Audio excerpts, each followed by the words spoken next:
And good morning, everybody. How are we this morning? So, Mark the Bird Hunter first. Mark Thomas, first zero. Bill's third.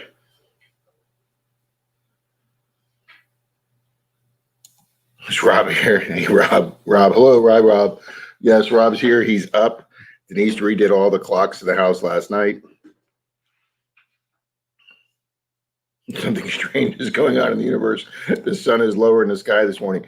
Yes, but that's mean it's going to be lighter later. So for us metal detectorists, we can now hunt later. That's right. See, Mark just said it. I didn't read his comment. Now we got an extra hour to hunt at night. That is right. Good morning, Marty Verstals, digging with Marty. Good morning. First time out yesterday, and my second hole was a 41 Merc. Boom. Denise went like what's his first name? Panette? John? Yeah, the comedian John Panette. See, that doesn't do nothing for her, guys, but congratulations there, Marty. I had a dream last night that I was at a carnival and I picked up a Merc off the ground. See? That was for your Merc there, Marty. Mark says, I sure hope this stream is pants optional, just saying. Well, Mark, she made me put mine on just in case I stood up in front of the camera. And then the next 2 hours was square nail. Right. Try saying that fast. Square nails and pull tabs. Yeah, sometimes it's not good getting that great signal in the first signal. Let me get the light on here, see if we get a little bit better. See if Rob lights up a little better.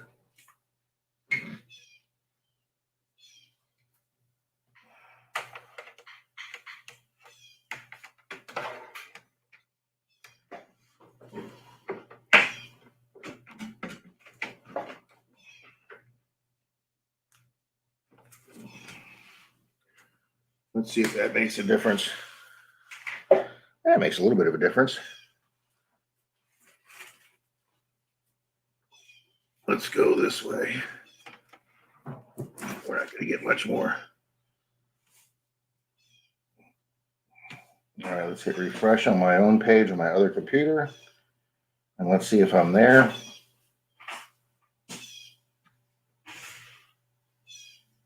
There we are. We are live with a nice sunset in the background. Oops, let's turn that down.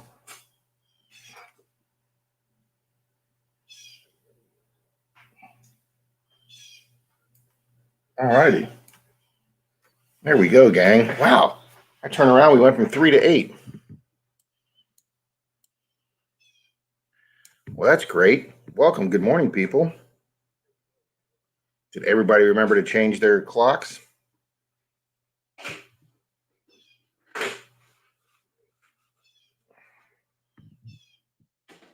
Good morning, Mr. Randy. Well, good morning, Miss D. O'Brien. Thanks for joining us so early. And the Detecting Show with Johnny O. I love it when name.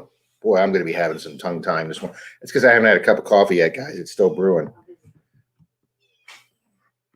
But the Detecting Show with Johnny O. I like that.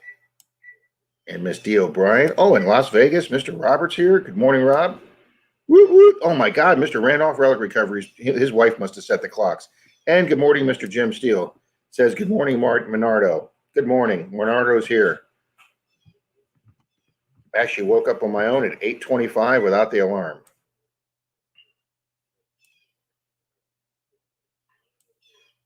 Wow, this is great. Now, wow, we jumped to 11 now. This is great. There seems to be a few thumbs up missing. Maybe they're an hour behind. Oh, no, we jumped from 2 to 9. That's great, guys. Thank you very much. Oh. So earlier, guys, Marty was saying he went out yesterday for his first dig, and his second hole was a 41 Merc. So congratulations, Marty. Mr. Dale's here, Whistle Pig Digging. Good morning, everyone. Gearing up for a hunt in a couple hours. That's awesome. We had our club semi-annual picnic. Our club throws a big barbecue picnic twice a year in March and in October. And yesterday was the March one down at the big, huge Fort DeSoto Park. And the club put out, I think, like 1,000 or 1,200 quarters in the sand. They flag off a big area of the beach in front of the pavilion we're at. And we have lunch from 12 to 1. We have lunch catered in by Sonny's Barbecue. And then everybody brings a side dish or dessert. Denise makes her fantastic world famous deviled eggs for me to take down there. And we had a few new members there yesterday, but we did our big quarter hunt. TJ was there with his daughter. She was trying out the Ace 150, and she was getting all excited finding quarters in the sand. And then Wayne, Treasure Bum, and Flip Flop Girl, his wife, we took them back to the hotel, and then Wayne and I went and hunted Clearwater Beach till 9 o'clock last night. And Rob only got about a dozen coins, but Wayne came out with a silver ring with a little stone in it and a cool little earring with like 7 or 8 little teeny stones in it, but they were all different colors. It was a really good looking ring. When I get my phone out later, yeah, how can I get my phone out earlier?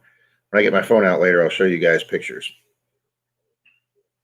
And Rob's taking care of all his hellos in one chat. Good morning, Silver Wrench. Did I miss Silver Wrench? Yes, I did. And Florida Knox. Where did there he did. He dipped in right behind Mark Thomas. My kitchen clock is correct again. It's been off an hour for 6 months. Somehow I've forgotten how to set the stereo clock on my stereo in my truck. So it's now going to be right, like Mark said, for the first time in 6 months. Oh, but yeah, Troy and Dalton were sending texts flying back and forth, wondering if I was going to be getting up on time this morning. They think they're hilarious. So, and I just got used to it being an hour off. Oh, that's hilarious. But yes, good morning, Silver Wrench. Oh, that's cool. Johnny, detecting with Johnny O says the 41 Merc was the first silver coin he ever found. Mine was a 62 Rosie. It was the first silver coin I ever found. Wheat Diggett's here. Good morning. Oh, my wonderful girlfriend's bringing me the nectar of the gods.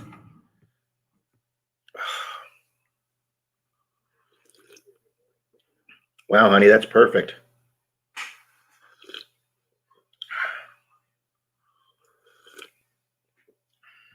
Oh, that is awesome. Awesome. Rob leaves with 3 dozen eggs and shows up with 3.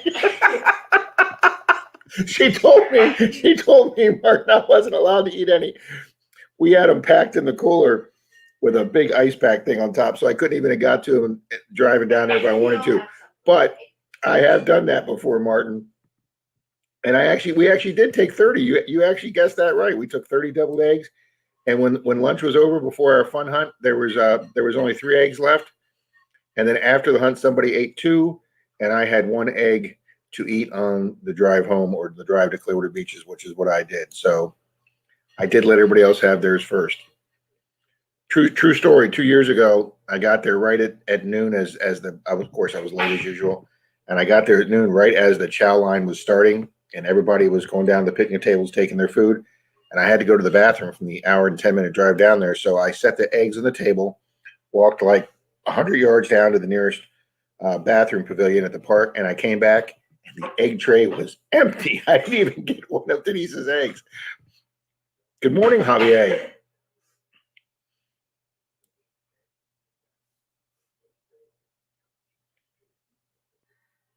Oh, everybody's saying hello to good morning. I know. We did get coffee. I know, and she made such a good cup of coffee too. Martin says his fifth wife's name was Rosie. Wow, I'm just gonna have Denise talk for me this morning. Bill's back. Good morning, Bill. Saying hello to We Dig It, Gene. 17 Merc was my first. Well, of course it was. Dalton's just got to go big time in everything he does. Mr. Silver Whisperer himself.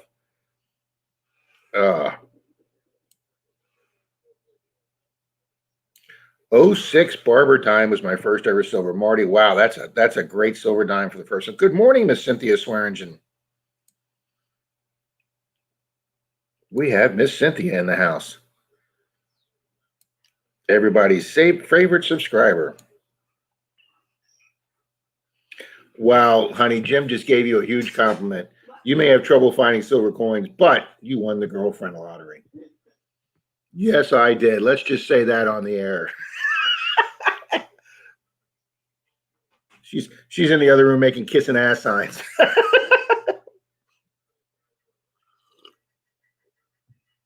uh,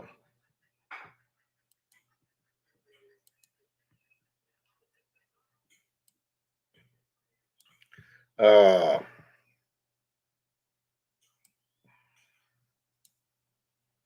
I, for one, am going to try some beet silver today. Well, Johnny O, we like I say, we had our club picnic. We started at noon for the lunch, and then we do the fun hunt at 1, and that usually wraps up before 2. And then we play a bunch of games. We play bingo and tic tac toe, and the people that win that based on tokens we find in the ground, they get an envelope with anywhere between $1 and $20 in it. Our club gives away a lot of cash. I won 3 envelopes. Each of them only had $1 bill in it, but between that and the quarters I found, I was able to put a half a tank of gas in my truck yesterday. I know the miles will fly. The children won't cry when you play car bingo. And if anybody knows what movie that's from, you get bonus points. But anyway, I picked up Wayne. After the we dropped his wife off at the hotel, and Wayne and I drove to Clearwater Beach, guys, at like 5:00, 4:30 when our club picnic got over with. And I'm telling you, it was backed up for miles going to Clearwater Beach yesterday. It was like 83 degrees here, absolutely perfect. Spring breaks in full swing. Every business was mobbed, every restaurant was mobbed, and parking was at a premium. So I went to go to my normal underground parking spot at the condo building I stay at. And well, yeah, he definitely hissed at me. He refused to open the gate when I showed him my parking pass. And he said, "We are not allowing any guests into the building that are not staying here this weekend. And I know personally that you don't stay here, that you're just a guest of a resident. So you are not coming in." And I was like, damn, that guy was ruder than hell. So we had to find alternative parking. So since we just found a ring for one of the guys at the fire department's wife on a ring finders call out the other day, I went down and parked by the fire department and made sure that was okay. So that worked out anyway. Didn't put us that much different on the beach. So by the time we got on the beach, guys, it was maybe 20, 30 minutes before sunset. It was a beautiful sunset. The beach was mobbed. Weather was perfect. And before the night wound up being over, Wayne and I say, it's safe to say, we hunted till about 9 o'clock from about 10 to 6. And Wayne found a little silver ring with a stone on top. And then he found that beautiful earring with multiple little teeny stones in it, red, green, white. Beautiful little, I think it was an earring piece. So, yep, Wayne got beach silver yesterday, Johnny O. I didn't. I got like 10 coins. But it'll pick up now that spring break's in full swing, because I'm telling you, as we left last night at 9, every restaurant, every bar, every sports pub was just packed. Oh, that's good coffee.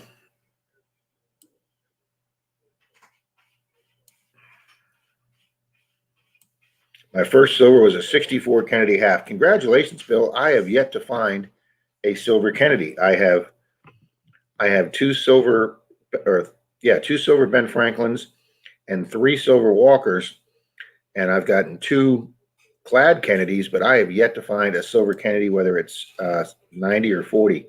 I think Dalton has a 40% Kennedy, but I don't think he has a 90% either.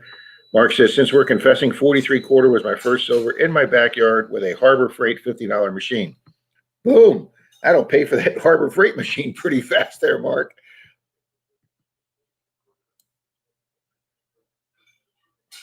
Good morning, Clark's Cove Detecting. Hello, Covers.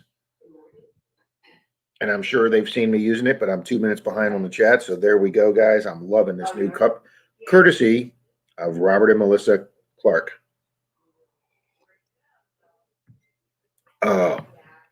Mr. Dale's here, Whistle Pig Digging. What did I just do there?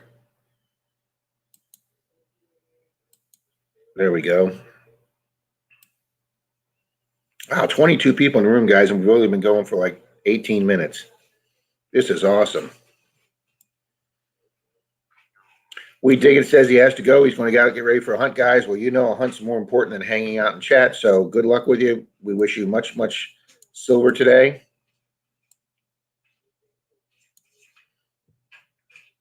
Randy saying good morning. I like his winged Liberty dime, as some people officially call it.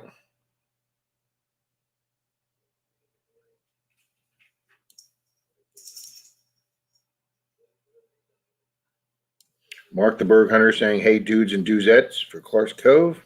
Clarks are in the house. Yes, sir. I've got their koozie they gave me.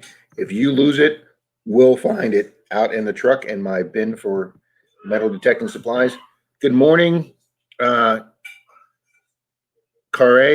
Torjaban. Yeah, boy, I'm bad with, I'm assuming that's going to be a Swedish or Nordic name, but welcome. Good morning, Kare, or Kare. Man, I'm probably butchering that. Sorry. I'm going to assume it's going to be mid-afternoon over there in Europe. Welcome to the chat.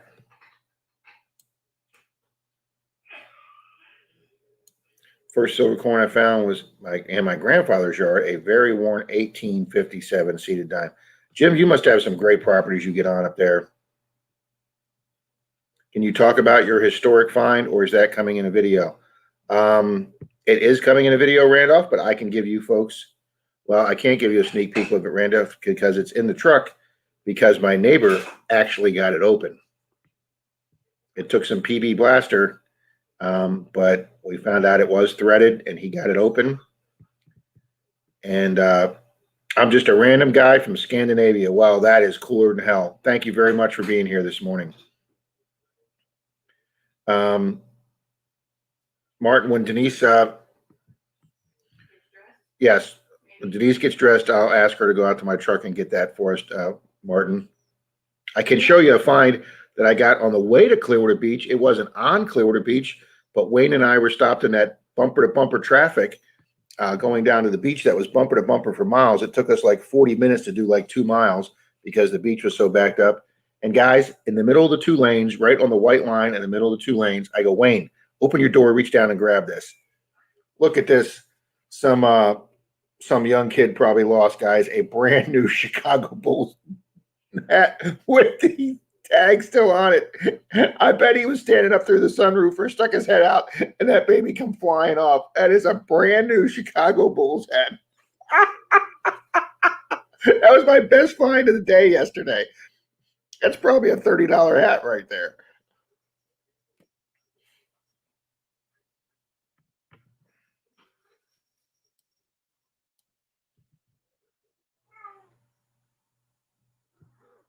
Find the governor's missing ring next.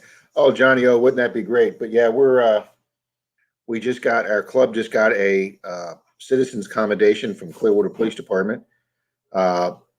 So they showed that off at the last meeting. It was really nice. It came in a nice clear plaque with like a bronze medallion in the middle with a nice letter from the chief of police and a beautiful binder.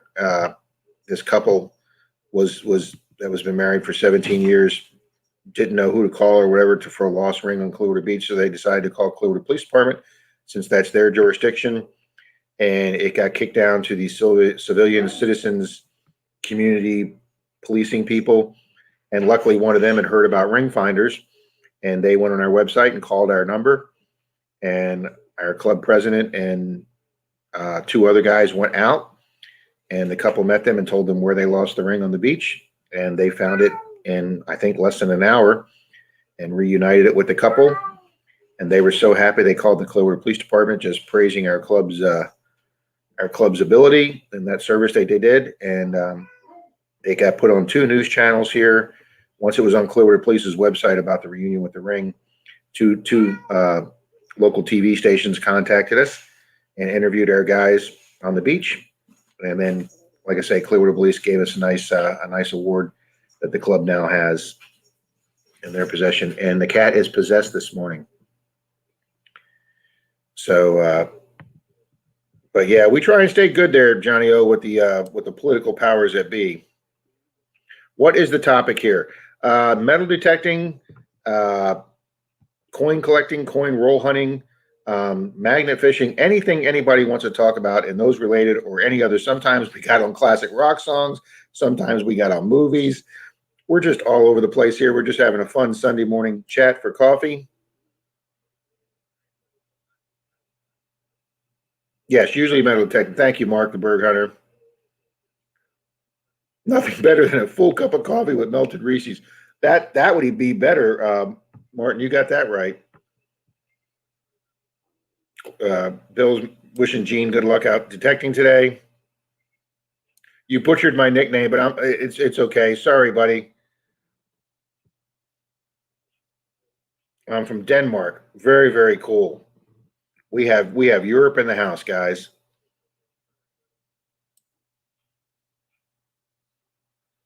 Did it have a prayer in it, Rob? No, it didn't, Miss Cynthia. It was full of, I want to say, damp dirt, but some of it felt a little shiny to where I think my penetrating oil and the WD-40 soaked in some. And then once my neighbor that got it open took a small screwdriver, and we had a little plastic cup he puts bolts and nuts in, and we started putting all the dirt in there, and then it hit the two of us, just like what Troy's treasure box find. This might be a little cremation urn. So we made sure we saved all the dirt just in case it turned out to be somebody's ashes, so I could be respectful to it. But I talked to two Jewish folks, and they said that is definitely not used as any kind of ceremonial urn, as it's so small, but that it's definitely used as a prayer. One of the guys in the club texted a real good Jewish friend of his, and he said it usually has the 10 Commandments on a scroll, or, like I say, the prayer to ward off the evil. And they told him that they believe that's what it was by the picture, and that they have one hanging above their door at their house too, like very traditional Jewish homes do. Weird guy in park. Good morning. It was probably stolen. LOL. Dalton, I'm thinking some grandkid probably took it out of the grandparents' house, was playing with it in the park, putting dirt in it like a toy, and then forgot it or left it. But I think it's been down there a long time. The park that Dalton and I found that in had a baseball field on it in 39. So the park is probably right around from 39 when they developed the field. So this thing's at least, I'm figuring maybe 80 years old. Pat took a really good look at it, and he said, based on the metallurgically, how do you say that word? Metal. Yeah. The metal content and the way it was designed, it's probably 20s or 30s also.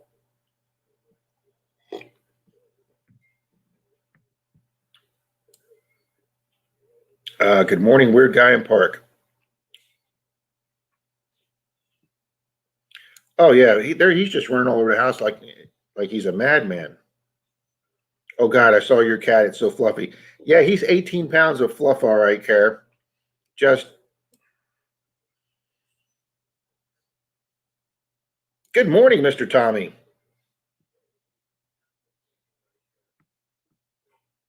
Is that cat locked up in the cabinet again? Gee, Mark, yeah, you make everybody think I locked the cats in the cabinet. It was one time by mistake, but it did make for a great video. Uh, the cat's older than its owner. No, it's not owner. It's older. We were talking about that at the metal detecting meeting. How fast I'm becoming an old guy. Everybody thinks they're hilarious. Epic Adventures in Paradise. Mr. Howard. Good morning, Mr. Howard. I don't know if his wife Janine's with us, but if she is too, good morning, Miss Janine. He has a new channel, folks, Epic Adventures in Paradise. So check out their channel. He's got some metal detecting, some ring finding videos. He is one of the lead detectorists on our ring finders. And he actually has one where he got a lost medical school ring that fell off a guy's finger when he was sitting on the side of his big sailboat and it fell into the gunky muck water of the marina. And Howard used his hookah dive system and his Nocta pulse dive and went down. What, kitty? What? Psst. Grandpa doesn't have his door open. So he recovered that ring and still working on my coffee, running super late today. Got to have that morning coffee. We just released a new T-shirt in our store, metal detecting the heartbeat that drives the passion. Oh, I like that, Robert. I like that a lot. I've got on my metal detecting. I'd rather be metal detecting with Menardo Rob shirt. Maybe coming to a store near you. Cynthia says no, it wouldn't hold ashes. My Swedish roommate's dad used to metal detect, but now he's doing something else. Well, over here, Care, it's a passion for most of us, pretty much an addiction. Denise, good morning. I'm sorry I got up late, so I did not text you to say I wasn't coming to Clearwater this morning, but I guess you figured that out. Ooh, she's got an LLC after her name now, folks, which means that the company sounds like it's getting closer and closer to being a reality.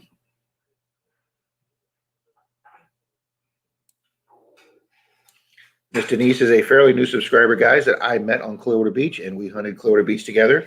And we made a short, I think it was a 4 or 5 minute video. I found a small chain that day, and she's getting used to her new simplex machine. I believe she's got a simplex. I can't remember. And can you clue us in on the tavern/dance hall?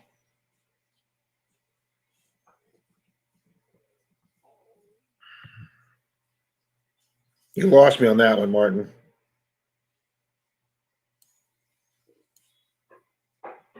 Oh, the tavern dance hall. Can you clue us in on the tavern dance hall? Okay, I think, Martin, we might have been talking about 2 separate relics. Yes, I can.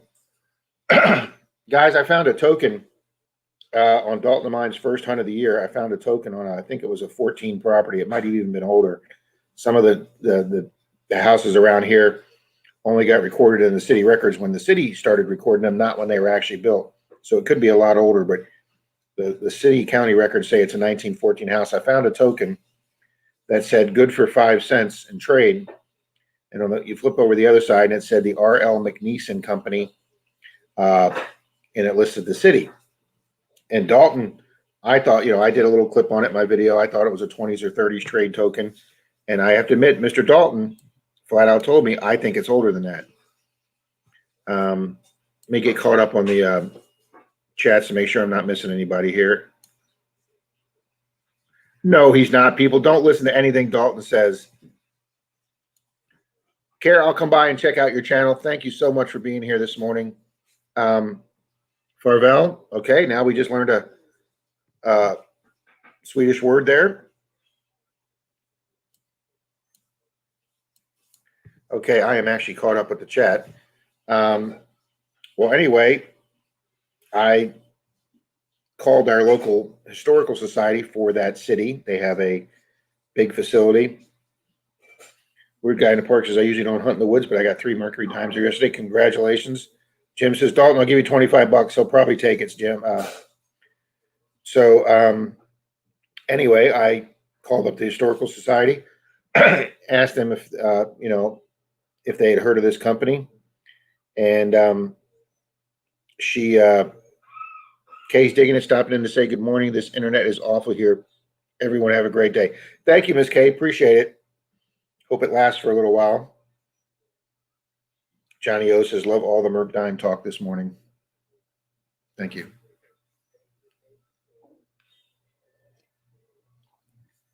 Thanks, hon. And anyway, to make a long story short, for those that you don't know about this, I turned the token. I met with the director of the Historical Society Museum, and I turned the token into her because it had the city on it, which I will be talking about the city in the video when I do it. Be safe, all loaded up to hunt. Big finds for everyone today. Boom. Good luck, Whistle Pig. Good luck, Dale. And anyway, she called me back in a few days and said she could find no information in the city records about a company called R.L. McNeese and Company. And then she called me back and she said she found an R.E. McNeese in the city records. I think she said in the late teens. She says, but it was R.E., not R.L. She says, but that could have been a typo in the city records.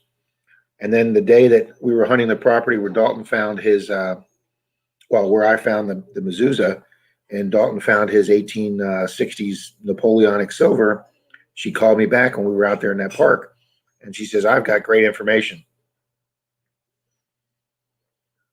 I just heard today it's Pi Day, 3/14. I was super happy until I saw it was not Pi Day.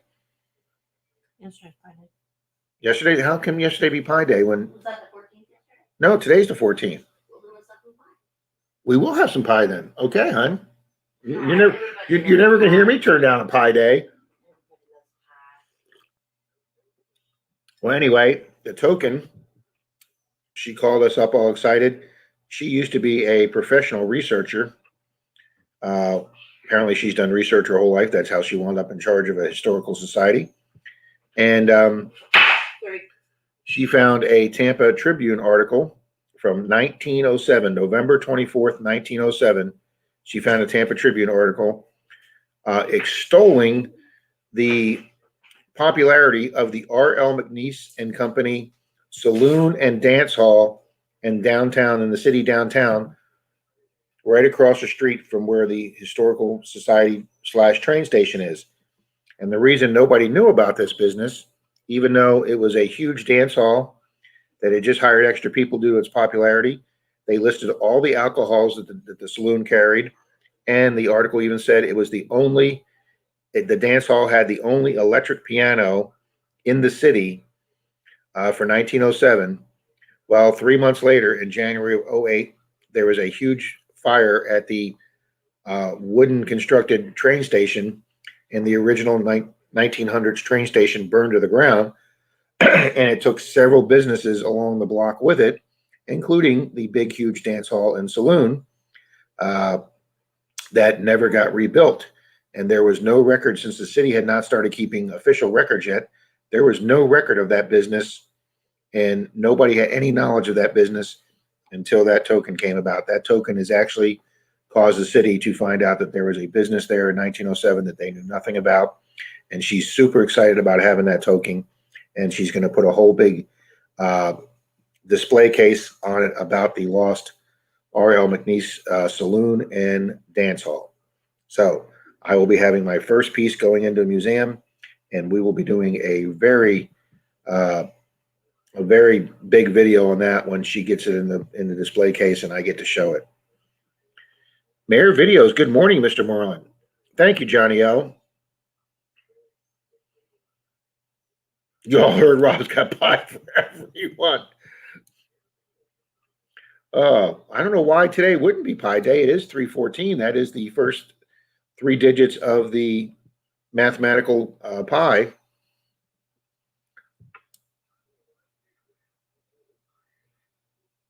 Yeah, Mark, I don't understand that. It should be Pi Day.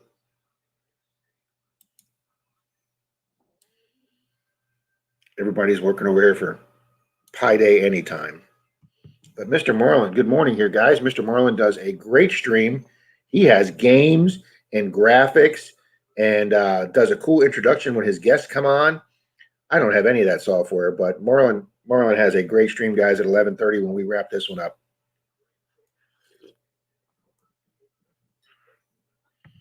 So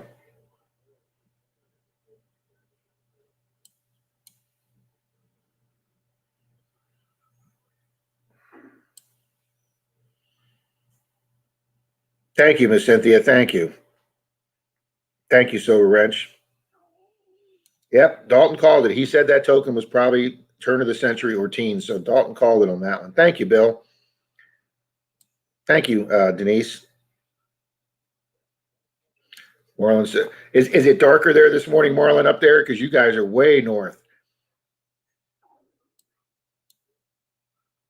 It's pie time at 3/14, 15:19. Well, that makes perfect sense, Mark Thomas. Thank you very much. Good morning, Messy Hole. Wow, we're being graced with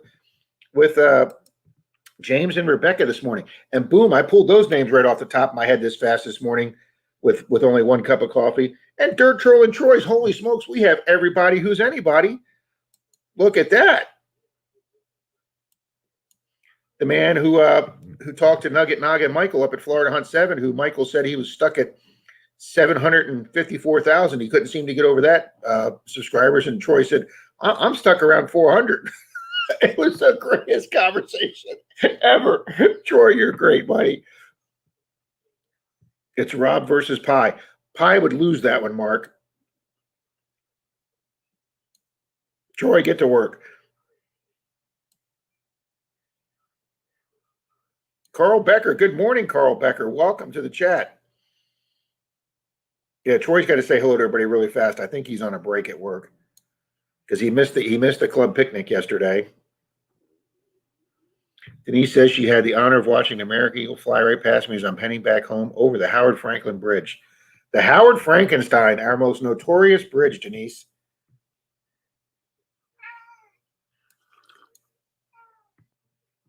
Wow, guys, we're up to 26 with 18 thumbs up. That's pretty cool.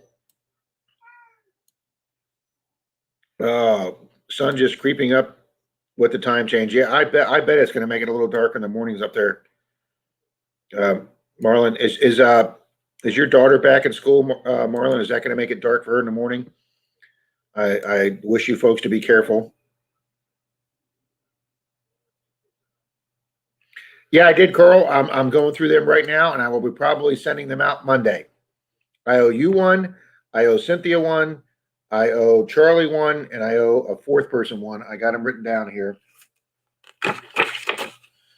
Kay, Frankie, CZ Kid, and Cynthia, and you. So I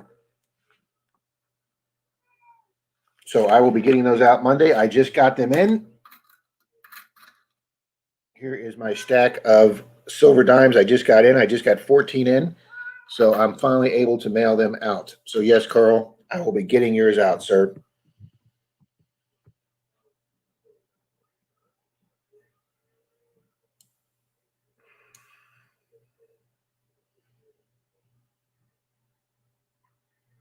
Troy was fun at the hunt. Troy was a ride at the hunt. And James and Rebecca say we had a heck of a day yesterday. The group found 20 plus British coppers yesterday in a field and connected. Well, that is freaking awesome. See, that's the kind of ground that Kay got to hunt when she did her travel trip up to the Northeast. And I'll tell you something. If she does that trip again, I'm gonna get myself to North Florida. So as Kay comes through by Texas, she can pick me up at the corner of Florida, and I can zip up there with her because that would have been a great trip. Well,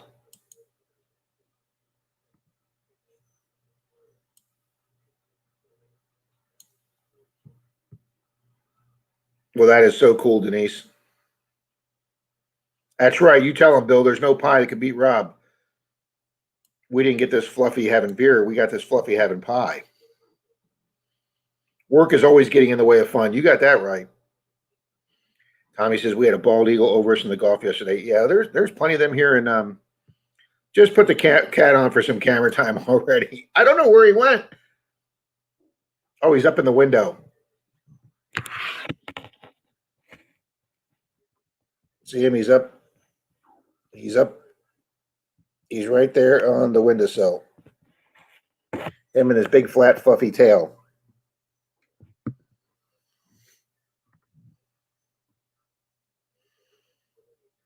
Zeus wants a cup of coffee. They've never even come. They sniffed it when you got it on the table. And they had now. He's a pretty picky. Now they do like ham. When Denise comes home with ham from Publix, and they hear the bag crinkle, the two of them sit there like dogs. I swear to God, they're both half dog.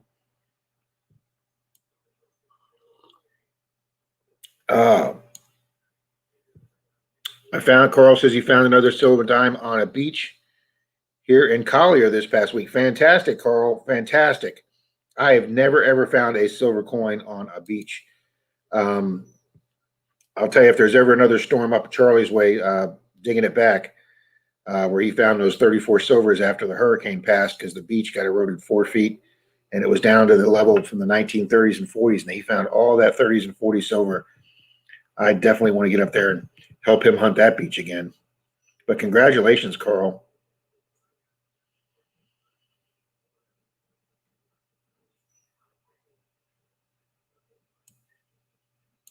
Uh, that is just so awesome there. Yeah, Mayor Marlon's congratulating Messi Hole. That is just phenomenal.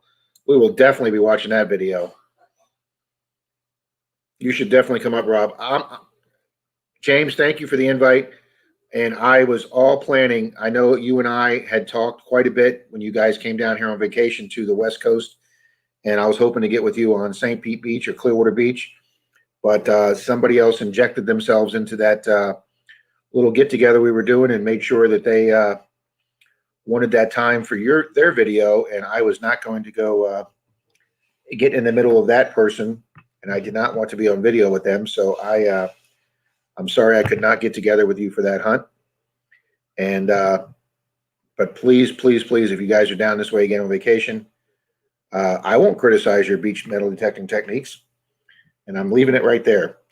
But yes, I'm hoping to get up north. I'm not sure how far north I'm going. I have family in West Virginia or Virginia, and I have family in Maryland, and I have some distant relatives in Pennsylvania.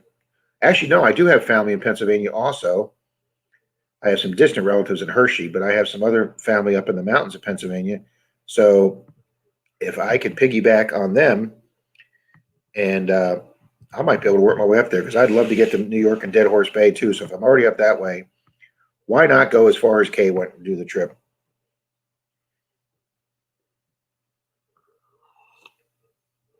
I have the guys in Pittsburgh, all the detectorists in Pennsylvania saying I better stop in there and see them, and they would put me on some old ground too.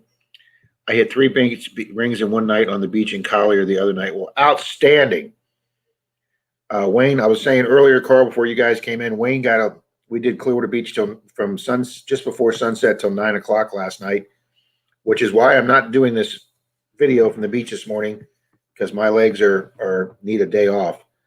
But Wayne pulled out a small silver 925 ring last night, a Pura Vida ring, I guess is some like modern girls jewelry company. Because we kept looking at it, and he says, I can see some writing. And we finally got the loop out when we got back to the truck, and we looked at it with the loop, and it said 925.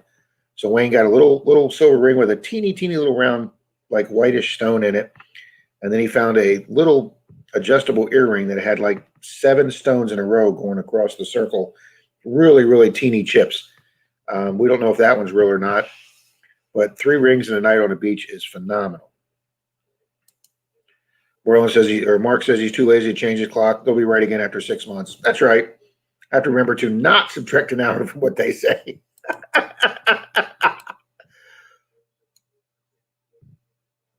When we lived in Alaska, my husband drove for the local landfill. When the grocery stores threw away meat, he would stand in the yard and toss the meat in the air, and eagles would swoop down and eat. Oh, that is way too cool, Cynthia. Way too cool. All right, Mr. Troy's making the announcement. He wants to give away some silver if he can make it to 500, folks. So for those of you, I'm sure most of you are, but for those of you not subscribed to Dirt Troll and Troy, guys, he's got some great videos. They're not too long, and almost every single one features silver. Some of them are him hunting with Greg. Some of them are him hunting with Dalton. Some of them are hunting with me. The ones with Dalton or Troy by himself usually include silver. Well, he gets silver when I'm out with him too. Team Lynch Beast Metal Detectors. Good morning, Team Lynch. Thank you for being here this morning. So guys, get over to Troy's channel. He's in the 4s. Let's get him to 500 because when Troy gives away silver, sometimes he gives away silver that he has dug himself. So you will get official Dirt Troll and Troy dug silver from the ground. Authentic stuff here, people. So sand trolling Troy. That's funny, Tommy. Not Dalton says he'll get you to 500 if you're giving silver away. He'll have everybody his job sub you, Troy.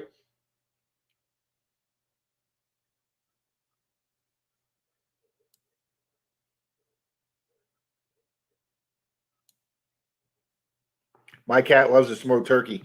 they'll eat the turkey, Denise, but they love that Publix boar's head ham. I'm telling you. Good morning, world. Susie says, good morning. She's up at 9:43 in the morning. Miss Susie Q, guys, she's got a channel where she does live streams and she does coin roll hunting and she does auctions. Susie's the one that came up with the brilliant novel idea. If you want to do a low budget coin roll hunt and hunt quarters, she goes to her local car wash and cashes in $5 or $10 and gets 20, 30, 40, 50 quarters, guys. And she goes through them for errors or, the hard to find West Point quarters. And guys, I would have never thought about that. I think that's a great idea that Susie has done. Weird Guy in Park says, I tried to get out with the Equinox 800 yesterday. It was a lot different than my Simplex. I liked it though. Weird Guy in Park, it took me a long, long, long time. You could ask Mr. Dalton here, Florida Knox. After I got my Knox 800, he already had the 600 for, I think, 6 or 8 months. And he was getting that thing down pat. And I'd show up and we'd do a permission. And he'd be like, Rob, where's your Knox? And I go, I can't figure it out. I'm not getting used to it. I don't think I like it, Dalton. I think I just wasted $900.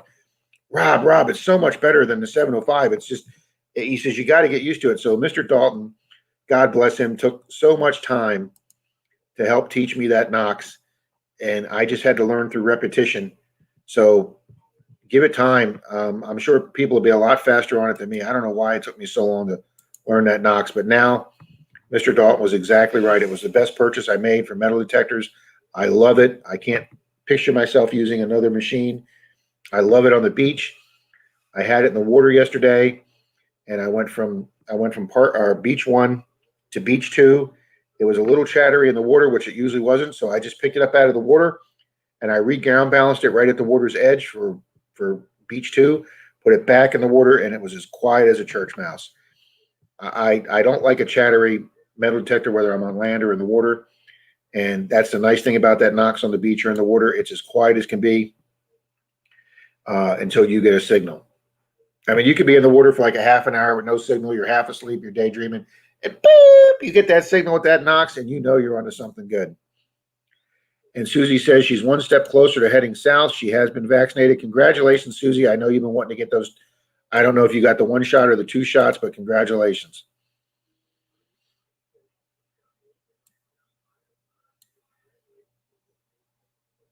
Oh, I know who interjected themselves in that video. Yeah, Susie knows exactly who I'm talking about.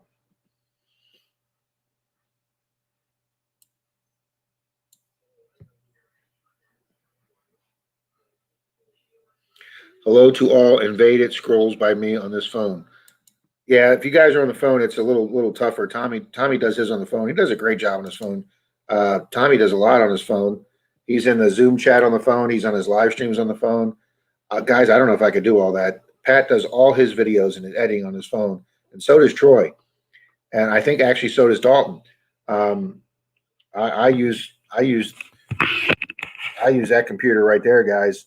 I got the Movie Maker program built into that, and that's where I download everything on my phone into that. And then I have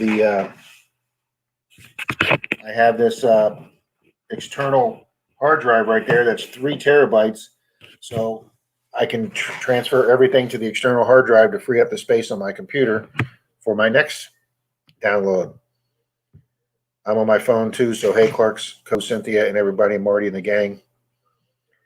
Yes, Mark the Berg Hunter. You probably better visit Pittsburgh. I got a good spot for us. Oh, this is. I got to do this trip this year, guys. I'm hoping to in the fall after the heat breaks, but before it gets too cold, because you all know that Weenie Boy Rob, and yes, that's the other official nickname I have, Weenie Boy Rob, because I do not like the cold. Man, she made good coffee this morning. Troy says if they ever finish my motorhome, we can go to all those places. God love you, Troy. I hope they get that.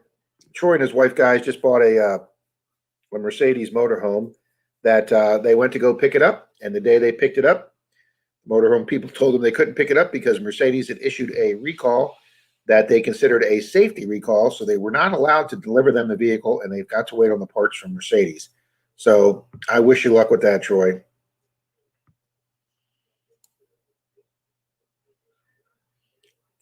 You're right, Denise. That is an amazing story. Team Lynch says, "Good morning. We love Collier County, guys. Yeah, we love the coastlines here. Florida's got such beautiful coastlines. But guys, you ask, hey Rob, are we going to be seeing that beach hunt you did on Clearwater Beach last night, or you where Wayne found the silver ring and the earring? No, you will not, because since we had to park at the fire station, we weren't as close as to the beach as I wanted to be. And guys, it was all the way walking from the fire station to the beach and ground balancing my machine when I realized my phone was still sitting in the truck. So I was not trucking all the way back to the truck to get the phone. And but there's the best find of the night, guys, and that wasn't even the metal detecting. We were stopped in rush hour or beach hour traffic. We were stuck on the Clearwater Causeway going to the beach, guys, in bumper to bumper traffic, and we were like creeping along at 1 mile an hour. And I said, Wayne, that looks like a brand new hat up there, and I could see the Chicago Bull from like 30 feet away. So we crept up to it. Wayne opened up his door, reached down, picked the hat up, and I said, Jesus, Wayne, that is a brand new. It's still got the store tag on it. Some young guy probably was sticking his head out the sunroof or out the window screaming, which was a lot of them were doing in the beach yesterday. You have to love alcohol. And he dropped his brand new Chicago Bulls hat. So that was my best find of the day yesterday.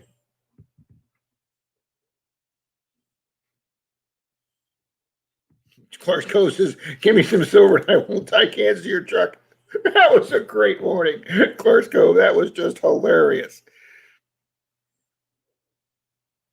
Cynthia says, Marlon, please shout out Dirt Trolling Troy this morning. Marlon, if you would do that, that would be awesome. We'll see if we can get Troy's channel to 500. Susie, you're right. Silver Troll and Troy and Doolin Dalton. The two of them are neck and neck for silver, guys. I actually started off over Dalton 2-0, and that lasted one day. And then Dalton blew by me for silver.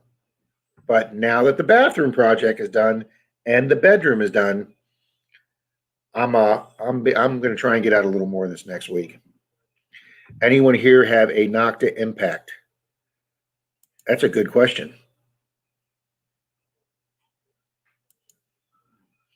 Gave me a freaking heart attack when I started driving. Mayor says 370 Dirt Troll and Troy. Okay, well, that's already got him more. And Team Lynch is saying hello to Johnny O. The metal detecting show with Johnny O. I just love names like that. Mayor says, gotcha. Thank you, Marlon. T says, I got to leave for work, Rob. Glad I had time. Thanks so much, D. I appreciate you stopping by.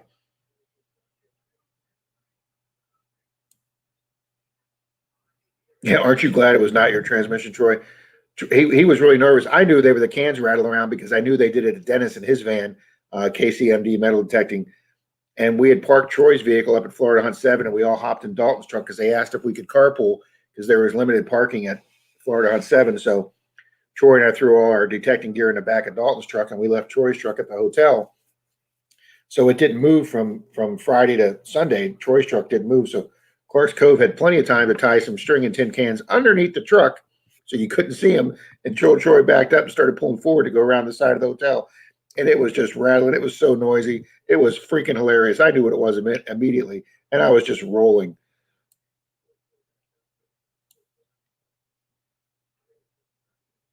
Weird Guy Park, it's funny. You say that. The first time I did a beach hunt with it, I was up at Hilton Head, and I didn't get a signal for like 20 minutes at Hilton Head. The beach was so quiet, and I actually took my car keys out of my pocket and threw them down just to make sure the machine was working. You're not wrong there.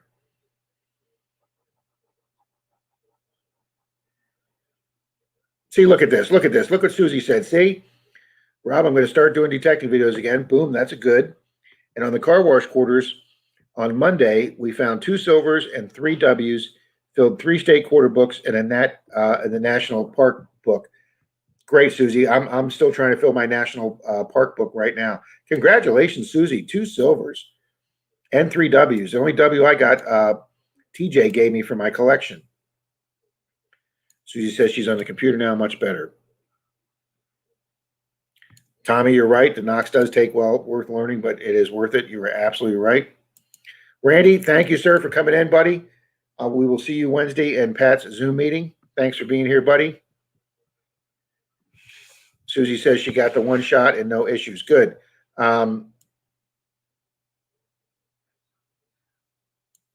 She may have to go to divorce court in Hernando, which is the county north of us. So if she happens, she'll be heading south. Well, we could try and definitely get you on a property, Miss Susie. Windows Movie Maker is great, really simple to use. Yes, it is. That's what I use. And it doesn't have all the graphics and bells and whistles of a more expensive program, but it's free and it's built into both my computers. So this is great. Yeah, I know, Cynthia. Weenie Boy Rides. My sister had a T-shirt made for me. I don't like the cold. But Susie, I'm glad you got your shots. My older sister got her 2 shots. She did the 2-shot thing they had in her area, and she felt fine after the first shot. She was a little sick after the second shot. She was very fatigued and had some body aches. So she basically just slept the day she got the second shot, and she woke up the next day and she felt fine. So she's very happy. She's a veteran, so she was able to get hers through the VA clinic.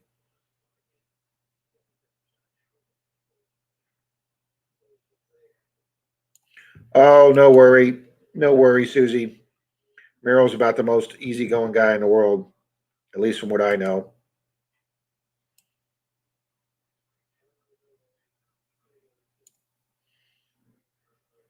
Clark's Cove, guys, thanks for being here.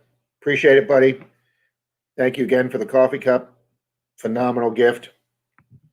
Oh yeah, it's spring break. You betcha it's spring break.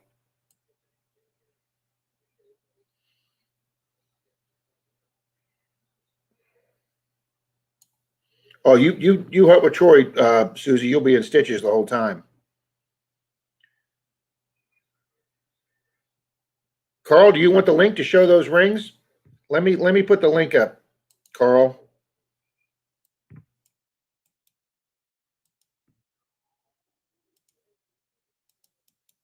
I'm a little behind, but there's the link, Carl. If you want to come in and show those rings off, we'd be happy to see them.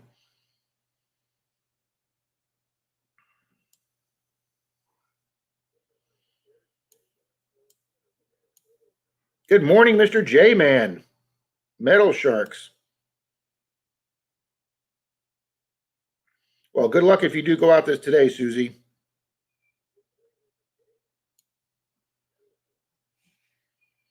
I know, Susie. Well, I'm glad you got that taken care of.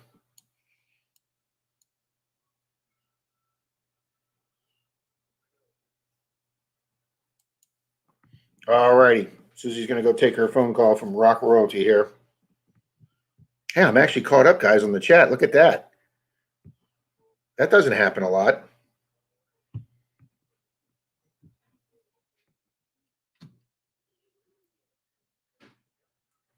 All righty.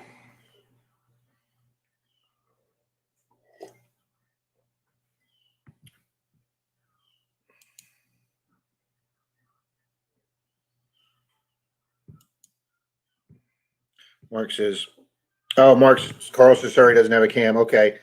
Yeah, and I don't have my iPad sitting next to me, Carl. So if you send an email to my iPad, I don't have that with me. It's actually sitting over in the charger right now. Mark says, here's a funny story. I went to see a client because she was sick. I sent her to the ER, and then I left to go get my second COVID shot. Later in the day, I was told she has COVID-19. That's not actually a funny story, Mark. I hope. Did you get tested, or are they just telling you that with your first shot you're okay? I hope you're okay, Mark.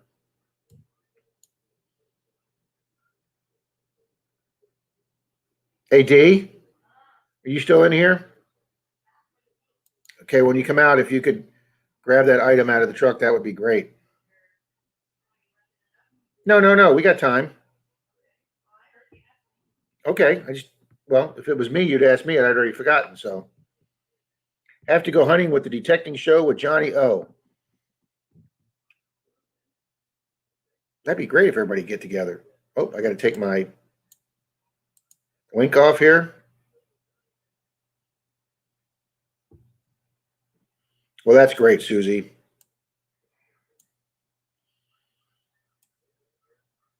Got to get tested tomorrow. Well, good luck with that, Mark. There's been a lot of people. Like I say, we stay away from politics in this chat. Well, on my channel total. And there's a couple people here that I really enjoy talking to whose political views are very opposite of mine, so we just don't talk about them. But I know a lot of people have different opinions on COVID, but I know a lot of people here in this chat who have gotten it, who have had a family member gotten it. Uh, uh, Guys who call him JJ or Jason from the Detecting Smiths, he got it through work and law enforcement, and he was down and out for quite a while. Of course, all that time, his boss didn't want him to come to Florida on 7, afraid of getting it. He winds up getting it through work. I know somebody in Dalton's family's had it. I know people personally. My good friend, my old partner at the police department, he got it. Him and his wife both got it. She's a teacher. So whether you think it's serious or not, people are out there getting it. Fortunately, I haven't known anybody that's gotten super sick. Andy got over it in like 4 days. He just had some mild symptoms, but it took his wife over a month to get feeling better. So yes, I agree with Susie. Fingers crossed. But I'm so glad that we're getting vaccines pumped out, and I just think every day that we have, we watch the news, they have the totals of people getting vaccinated. The higher it gets, I think the better off we all are. I know we all want to get back to normal, going out, having a dinner. Besides the one night a week that Denise and I play trivia at the sports bar, and we go out with a few neighbors that we sit with that we all know. That's the only night of the week we go out. We haven't seen a movie in over a year. We haven't been to another restaurant in over a year. We don't go to too many populated places. See, Cynthia says my daughter had C19. It's no joke. I know, Cynthia. There are still some people out there that think it's no different than the common cold. But like I say, we're not going to get into that.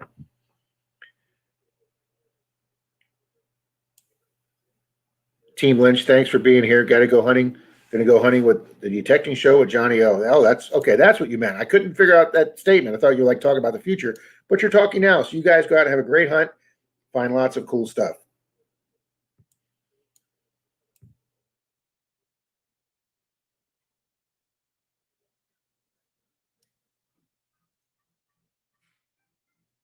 Well, that's the same. It's a lot of bands, Susie. People remember their one song. Good morning.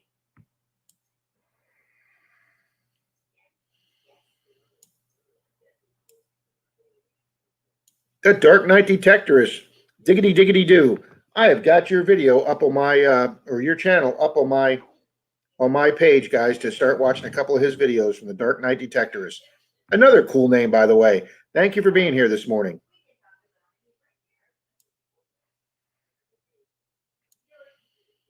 The long-lasting effects are so different with each person. You're exactly right, Denise. Like I say, my buddy got over it in a few days, and I called him yesterday, and he's like, "I got no ill effects. I'm feeling great. I've been tested. I'm negative, and we're going to come up to trivia next week." But yet, I have another buddy that got it way back in March, the first month that they diagnosed it, and he said 8 months later he was still having fatigue issues and muscle issues. So yeah, you're right, Denise. It just affects every person different. Oh, Susie's going to try and get with the gig master. Well, that's cool. Now that you're vaccinated, you can make it. Well, good luck going with the gig master. He's a high energy guy. And weird guy in Parks asking Mark the Berg Hunter if he still has his knock to impact. Mr. Charlie, good morning. Good morning, Mr. Charlie. We knew what you meant. Wow, Cynthia says she has a good friend who has completely lost her hearing due to COVID-19. It is weird. Well, I hope that comes back, Cynthia. Carl says he hit the beach this morning at 5 a.m. Carl, that's the middle of the night, sir. And I got 3.5 hours in, found a lot of bottle caps, 2 sinkers, and around $3 in clad. Well, We did Clearwater Beach the other night, Carl, and I did come home with 29 coins. I think it totaled up like $2.28. So if you got $3 on a beach, Carl, in this area, you're doing good. Good morning, Mr. Reed's Art of Adventure. Guys, if you haven't gone over and watched Mr. Reed's last black and white comedy video, it is flipping hilarious. And it is one of the best made little comedy videos on YouTube, guys. So go over, check out Reed's Art of Adventure, his last black and white Revenge on the Zinks video. It is freaking hilarious. Mark's answering the weird guy in park. He says he feels bad because it's been collecting dust since the Knox. That's all right. Pat got that new Tarsace machine. He met the guy that builds them up at Florida Hunt 7. And Pat loves his White's V3i, but I think his White's V3i has been collecting dust since he got that Tarsace.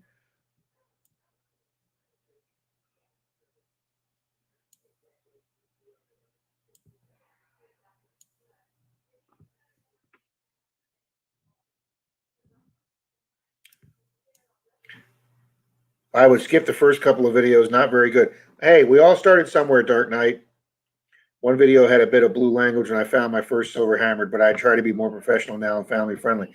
That's all right, Dark Knight Detectorist. If you can't get excited over a freaking hammered coin, then you're not going to get excited.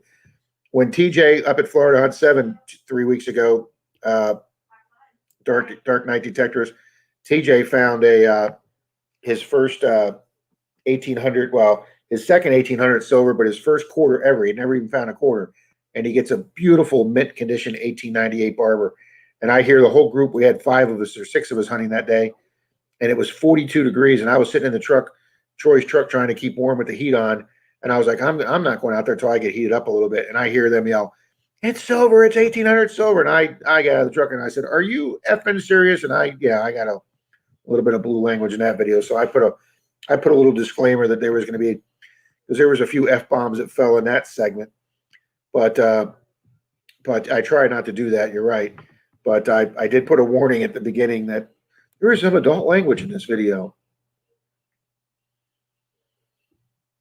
But that's fine. If you watch my first videos, I mean, I must go on 3 minutes about a pull tab I found. So yeah, we all started somewhere.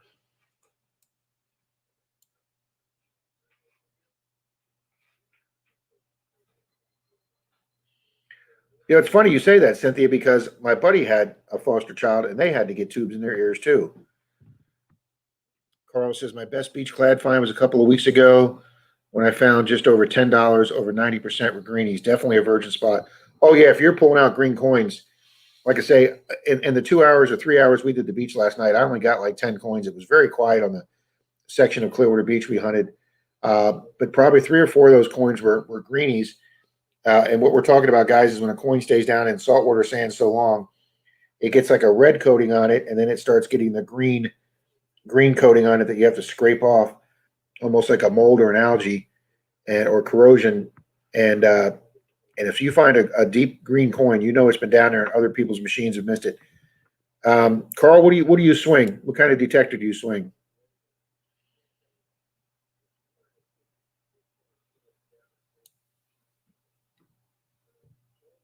Bill says you just described all my videos.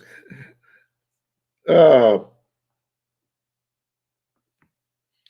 Mark's telling weird guy he knows when selling slightly used them for $375. Is that a good price?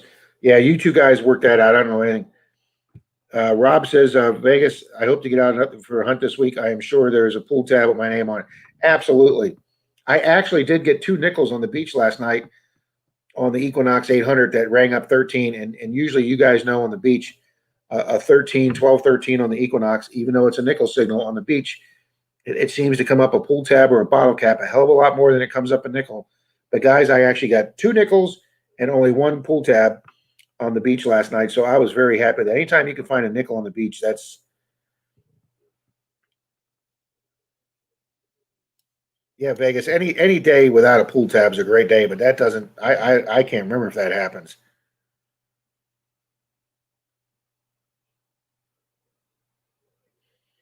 Well, see, Cynthia or Susie's, you and Cynthia both swing the simplex, And Merrill, I think, has 16 detectors, and since he's a teaching channel, he tries to buy them and put at least 50 hours on each one. And I know what the item is, but where is it in the truck? I believe it's right on my little console on the floor in the center. Thank you, hon.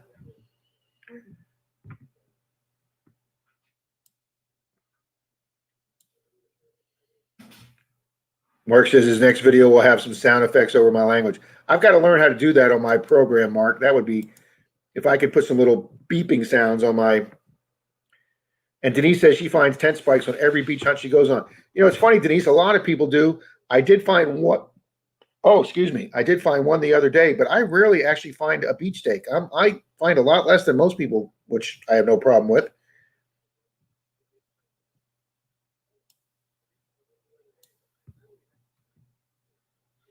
And Mark is answering, weird guy. He paid $600 for his brand new, so he thinks $375 for a slightly used Nocta is a good deal.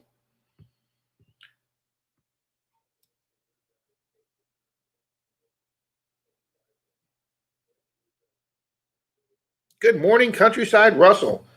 I'm only 2 minutes behind saying hi to him. That's pretty good for me. Good morning, Mr. Russell. Knox 800 too, Carl. Okay, great. Well, then you know what I'm talking about on the signals.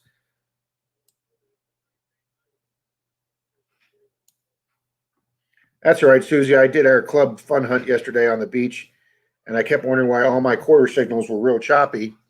And then, like 10 minutes before the hunt ended, I realized I looked down and I was in Park 1 and not Beach 1. And that's why all those quarter signals came up choppy. Miss Cynthia, I know you're out there watching right now. And Miss Cynthia knows what this is. The guys here, you're going to see this in an upcoming video. This is what we've been talking about earlier. It is, I put this on ID Me, and Cynthia was one of the first people to give me a positive ID. And my sister's ex-husband is Jewish, and his father is a rabbi.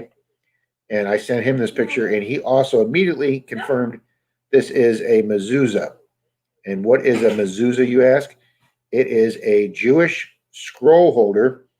And guys, I hadn't been able to get off the one end. We could see the one end opened. And my neighbor put PB Blaster on this, and he was able to get it open. And there it is. It has threads. We think this is made out of copper or brass with a silver wash on top of it, because my neighbor put it on his wire wheel to try and get the burrs out of the threads. And you can see he took off a little bit of the silver wash there. You can see the little flakes right there.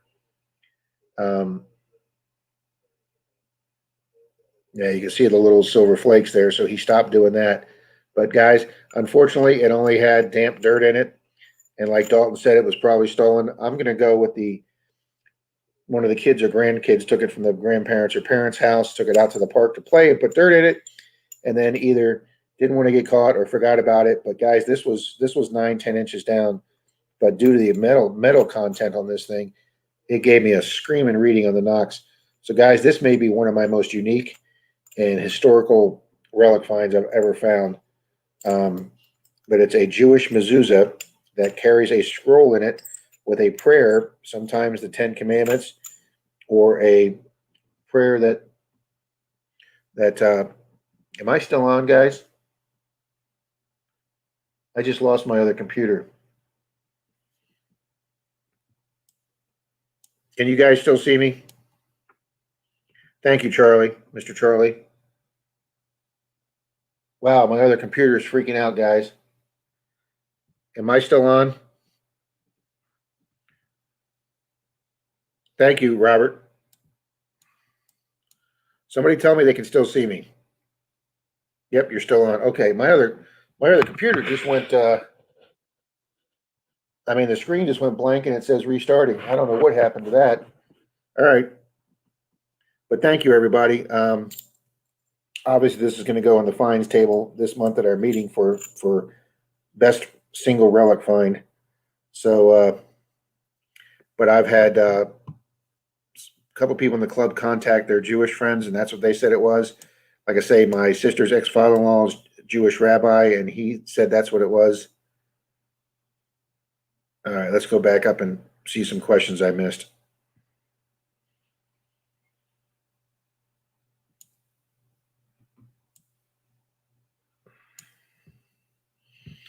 Bill says, no pull tab day. I will eat dirt on camera if that ever happens. And Susie said she'll definitely watch that, but I don't know if that, you're right, Bill. I don't know if that's ever going to happen. Jim says the same thing. I don't ever remember going detecting and not finding a pull tab. You got that right.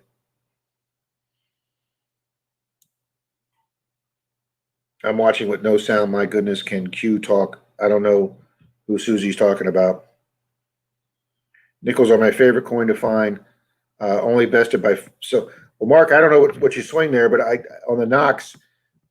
Sometimes I get tired of digging 12, 13. If I'm at 13, 14, 15, 20 bottle caps and a dozen pull tabs, sometimes it gets discouraging to dig another one. I have to admit that. But sometimes you can tell by the obviously, since a nickel weighs a lot more than a pull tab, it does have a slightly stronger sound to it. And you got to dig them because my last 12, 13 that I dug after digging pull tab turned out to be a V nickel. So, that's what's interesting, guys. Your V nickels and your buffaloes will give you an 11, 12 sometimes on the Knox, whereas a Jefferson is a 12, 13, or a 13. And then sometimes a silver war nickel will come in 13, 14. And on the Knox, 14 and 15 are about your two worst numbers, maybe even 16 too. Once you get to 17, you're in the ring category. But 14, 15, and 16, unless it's a relic, are just three non-coin signals for the Knox, at least in my experience in the area around here. Oh, my computer is updating itself.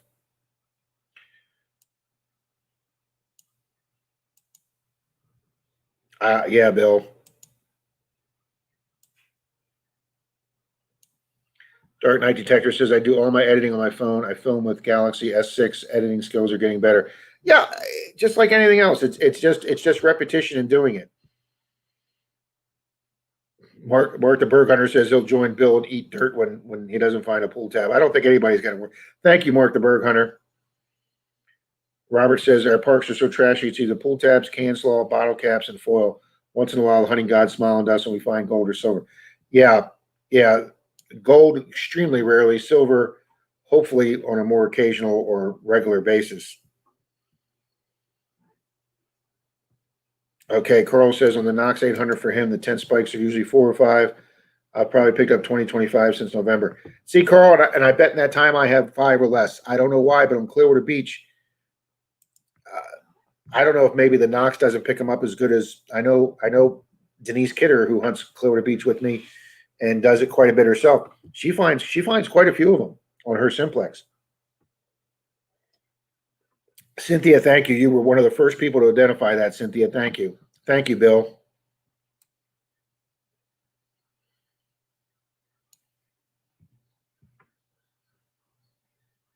Oh, I'm sorry. I'm telling everybody. I think Denise has a simplex. She has an OWMN, and she got it off Amazon. It even has pinpointer mode, so I can find it faster. She's starting up a large company with 3 divisions, so all my extra money is in that. Yeah, guys, Denise is obviously, you can tell people that have been in this chat weekly that Denise Kidder, the next level, has put an LLC after her name. She has told me months ago about a project and company she's starting, and I'm not saying anything more about that because when Denise releases it, that will be her thunder. And thank you, Vegas, Robert. Thank you, Mr. Charlie. Um, I will. She's more than welcome to do that announcement here on this channel too. Oh, thanks everybody for letting me know. You're 10 by 10. Thank you, Mr. Charlie.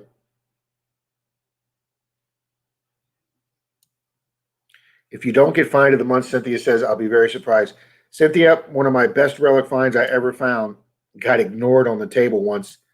Of course, I didn't present it very well, but a guy had come back from Alaska with a bunch of old car parts and relics he had found in Alaska. But I put out an 1898 oil lamp that was 90% complete. That had the whole body of the oil lamp. It was torn. Part of the metal was torn, and you could see the cloth wick coming down through the turning piece. And it had the base. The whole thing was there except for the lamp. But I had to display it in pieces. I didn't figure out how to put it together to display it. And it actually got featured on Ken's DK's Adventures in Dirt. As you know, folks, we all find the top end of an oil lamp, but here somebody found one that's 90% complete. And he showed the clip of Dalton and I digging the whole thing out. I mean, we did it live, dug the whole thing out of the ground, and DK featured on a show. And yep, it got ignored at the meeting, and some car parts from Alaska won best relic of the hunt. But that's okay. It was featured on DK's show. I was very excited about that. Mark says, if I open my eyes and take my fingers out of my ears, I can see and hear you fine. Oh, you guys are hilarious. And metal detecting with New York with Swinging Donna's here. Good morning, Donna. Thank you for being here. We had a great week here, 50 degrees for several days. See, Donna, I'd be freezing my ass off. Eat dirt. That gives me an idea, Reed says. Don't do it, Reed. Oh, Jim, thank you. That's cool to say, Jim. This is my metal detecting club meeting, and I love it. Well, you know what? That's kind of cool to say that our metal detecting community is kind of like a club. Thank you, Jim. That's a cool thing to say. Dark Knight detectors. Last time I was out, January 3rd. Geez, Dark Knight, I'd be crawling up the walls by now. I found my first complete beaver tail pull tab. I was well chuffed. LOL. Oh, beaver tail pull tabs are. We even get older ones than that around here, Dark Knight. Yeah, see, I forget you guys are in midwinter over there. And Cynthia's, Reed's got an idea again. Good morning, Mr. John Long, Silver Rails. Good morning.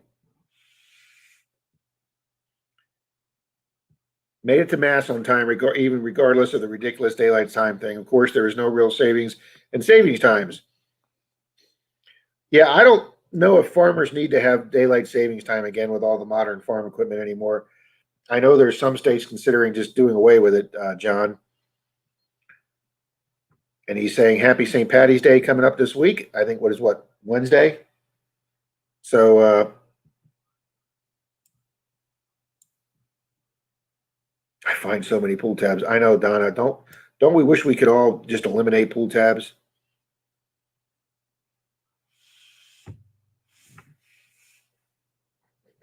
Donna says she's had a few hunts without pull tabs, but the dirt is not tasty. Oh,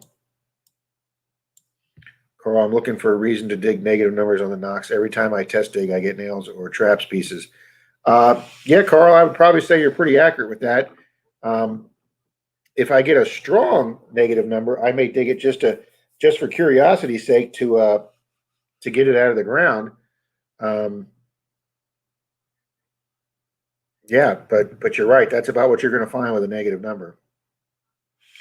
Denise says, all I can say is it's being made this week, and I hopefully will be testing it out very soon. Oh, Denise, I can't wait. I can't wait. I know it's taken a lot longer than you've wanted, but I hope it's going to be worth it for you. Cynthia says, I remember that DT did a great feature. Yeah, DT does some great jobs on his featuring other channels, guys, on his videos. That he's incredible. John says he hunts in Beach 2 in the dry. Perhaps this is not best, but I do not know why. So does Brian from I Dig Daytona. He uses Beach 2 all the time, John. So with the max, I hunt with the iron discrimination at 43 in 0 mode, if I remember correctly. But I only use it as a backup or a lender now. Well, I have a gentleman who's a new subscriber that contacted me through my channel that is looking for his first detector, and he said he was thinking of trying to find a MindLab 705 at a reasonable price. And I said, well, I got a beautiful MindLab 705 with 2 extra coils that I am willing to sell very inexpensively. And he told me his budget, and my price is in his budget. So we're going to try and get together and see if he's interested in my 705. And then I'd like to save up eventually and get a second Knox as a backup. Denise said she's very comfortable in the dry sand, but nowhere near ready to hunt the wet sand yet. You see, my 705, my Xterra 705, loved the dry sand, but you got down around wet sand with the mineralization of the black sand. It was hard to keep the Knox. It was hard to keep the Xterra from chirping. Here is a tip I found for dealing with EMI due to cameras or electric fences. Go to park mode and go to 40 hertz. Okay. That's a good tip. I was told by John of the Groany Boys to keep noise down in Park 2 to try hunting on 15 megahertz. And I have tried that. And literally 1 minute after I went to that one time, I pulled out A rare barber for me, only my sixth or seventh barber. Every farmer I know never looks at the clock. They just work from when they can see to they can't see. You're exactly right, Jim. It doesn't matter to them if they start at 6 or 7. You're exactly right, Jim. Oh, don't forget your green at the Zoom party. Reed, I'm gonna have to dig through the drawer, Reed, and see if I have any green shirts.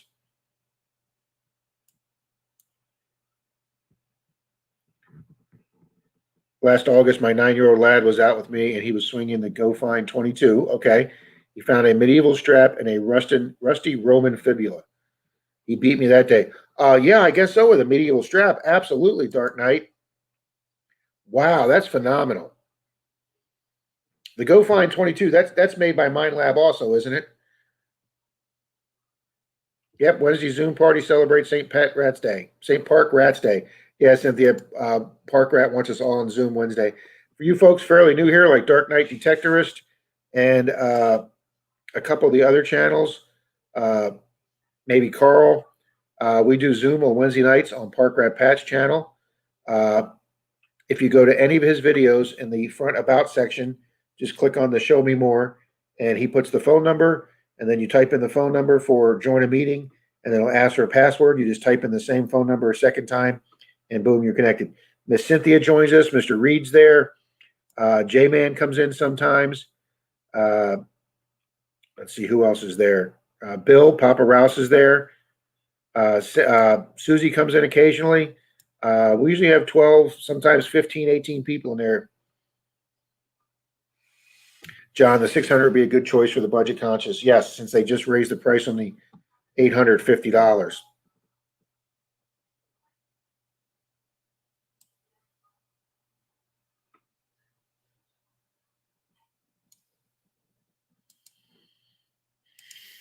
Yeah, that's great.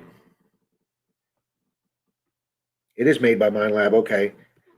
Its only downfall is no pinpoint function. Other than that, it's a good budget starter machine. Well, really cool. Okay, I didn't know it didn't have a pinpoint, but yeah, I thought that the Go Find Me was a Mind Lab. I know they have a couple entry level detectors. LG Res Detector. Good morning, sir. Good morning.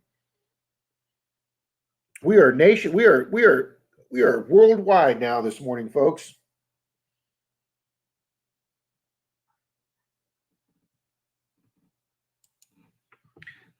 Went relic hunting with J Man on a neighbor's lawn and got perfect results with the 800. Only clad in pennies, but of course might have missed something good, but was experimenting. Hey, you got to get to know any new machine, no matter what machine it is. And as a lot of people are so fond of saying, "What's the best machine?" It's the one you're digging with because it doesn't matter the level it's at. The more you get to know it, the better you are.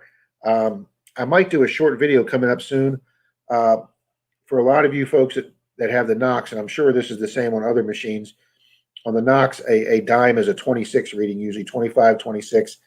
If you get it bumping up to 27, you get a chance for a silver dime because they bring in a little higher. But for the guys with the Knox, a 26, and this was the same with my Mind Lab Xterra too. A dime was a 38 signal, and you would get that same reading, and you'd go to dig it, and it wasn't there, and you dig deeper, and then you pull out this can, and it's the same thing with the Mind Lab. You get a 26 reading. It could be a soda can or a beer can or a dime. And I had a viewer, an actual viewer on YouTube, a subscriber, teach me that if you run your machine over the edge of the ground, right above the ground, and you get that reading, take and put your coil up 6 or 7 inches. You put that coil up 6 or 7 inches off the ground, and that Coke can is down 3 or 4 inches. You're going to still pick up that Coke can from a foot away. You're still going to get a strong signal. But if that dime's down 3 or 4 inches, and now you got your coil up 7, you're not going to hear that dime at 11 inches, and it goes quiet. And he says, that's when you know you got a can there. And guys, every time I've dug that to test that theory, it works 100% of the time if you know you have a deep can.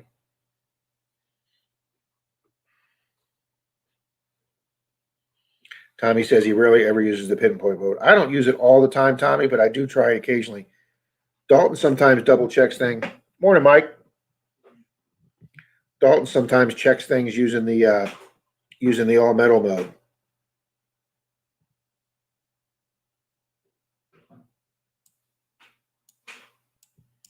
Jim's asking Tommy what happened to coffee time. He sent me a message, Tommy, wanting to know what happened to the Sunday morning chat 2 weeks in a row. But I think he was early that morning because I only missed the 1 week I was up at Florida Hunt 7. Denise says she has a really bad back, which I know about.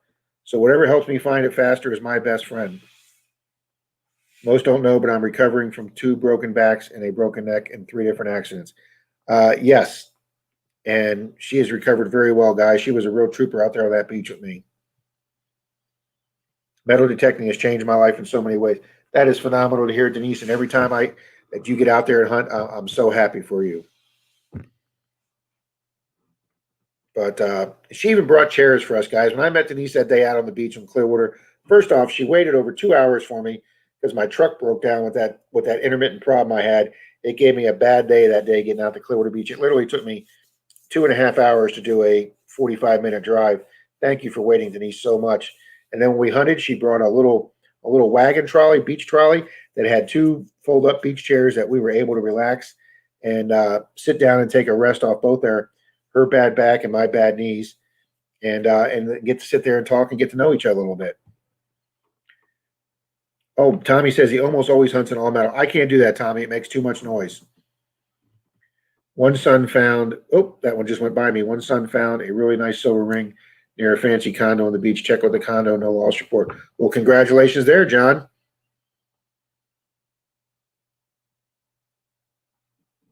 See, there's a nice tip from Dark Knight Detectorist, guys. If you have a scratchy signal on the simplex, pump the coil up and down over the target. You will get a constant grunt if it is iron. There's a good tips. I know Susie and Cynthia swing the simplex. See, she says, Jason, you're right. So Cynthia knew that one. Cool. It was on last week. I was there today, but I think everyone was messed up with the time change. Oh, okay. Yeah, Tommy, I was wondering how many people here this morning would have it. Well, I usually get a 3740 on the Knox when it's a can. It usually is erratic, but I hit those numbers. 3740 for me is a big piece of metal. I got a 38 yesterday. I actually did a yard. I've had a permission 6 houses down from Denise. It's not an old house. It's a 58, but it's on a corner lot, so it's a huge lot. And I finally stopped in there the other day. I've been trying to find time to do it. I know you're like, Rob, it's 6 horses, 6 houses down. Well, I got out there yesterday or Friday afternoon, and I knocked on their door and I asked them if they remembered me. And yeah, go do your thing in the yard. And so apparently somebody had worked on cars in that yard, and man, there was a ton of metal and car parts. But I was getting a coin signal like every 6 inches or a foot. I came out of there after like an hour and 15 minutes. I came out of there with 29 clad, and finally in the backyard after about an hour, I pulled out a 56 Wheatie. I didn't film any of it. It was just a fun hunt for me. And then they invited me back anytime I wanted to come back. But I did get a big hunk of metal, and it rang up a 38, Carl. So usually anything from 37 to 40 for me on the Knox is a big chunk of metal. For some reason, cans don't usually ring up that high for me.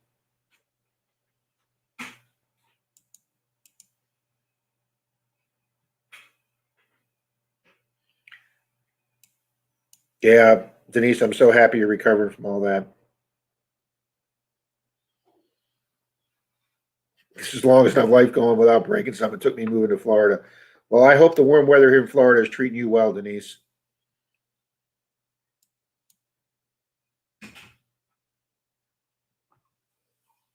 So, but yeah, it's funny. Sometimes in a different area, your machine will give you like you watch the Hoover Boys or something like that. A couple of the guys now have gotten Knoxes. I don't know when Brad started using a Knox, but I watched a video from a few weeks ago, and all of a sudden there's Brad out there swinging a Knox, and then they just did that hunt with 12 guys on a big, huge farm field from the late 1600s. God, wouldn't it be nice to have property like that around here? But anyway, they had 12 guys out on like 300 acres on this 1660s property, and they were pulling out 1,600 items. But few of the guys have Knoxes. So now when they do their update, they just don't give you the number like if they swing over a copper and it's like an 80, 82, and they go, oh, this sounds like a copper.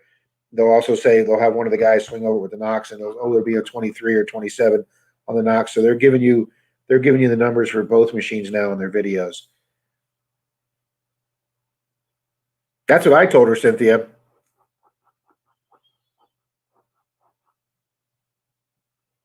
And she's lost 83 pounds since she moved here. Fantastic, Denise. You can help me lose weight. I'm never leaving here. You know, Denise, it's so nice hearing people talk good about Florida.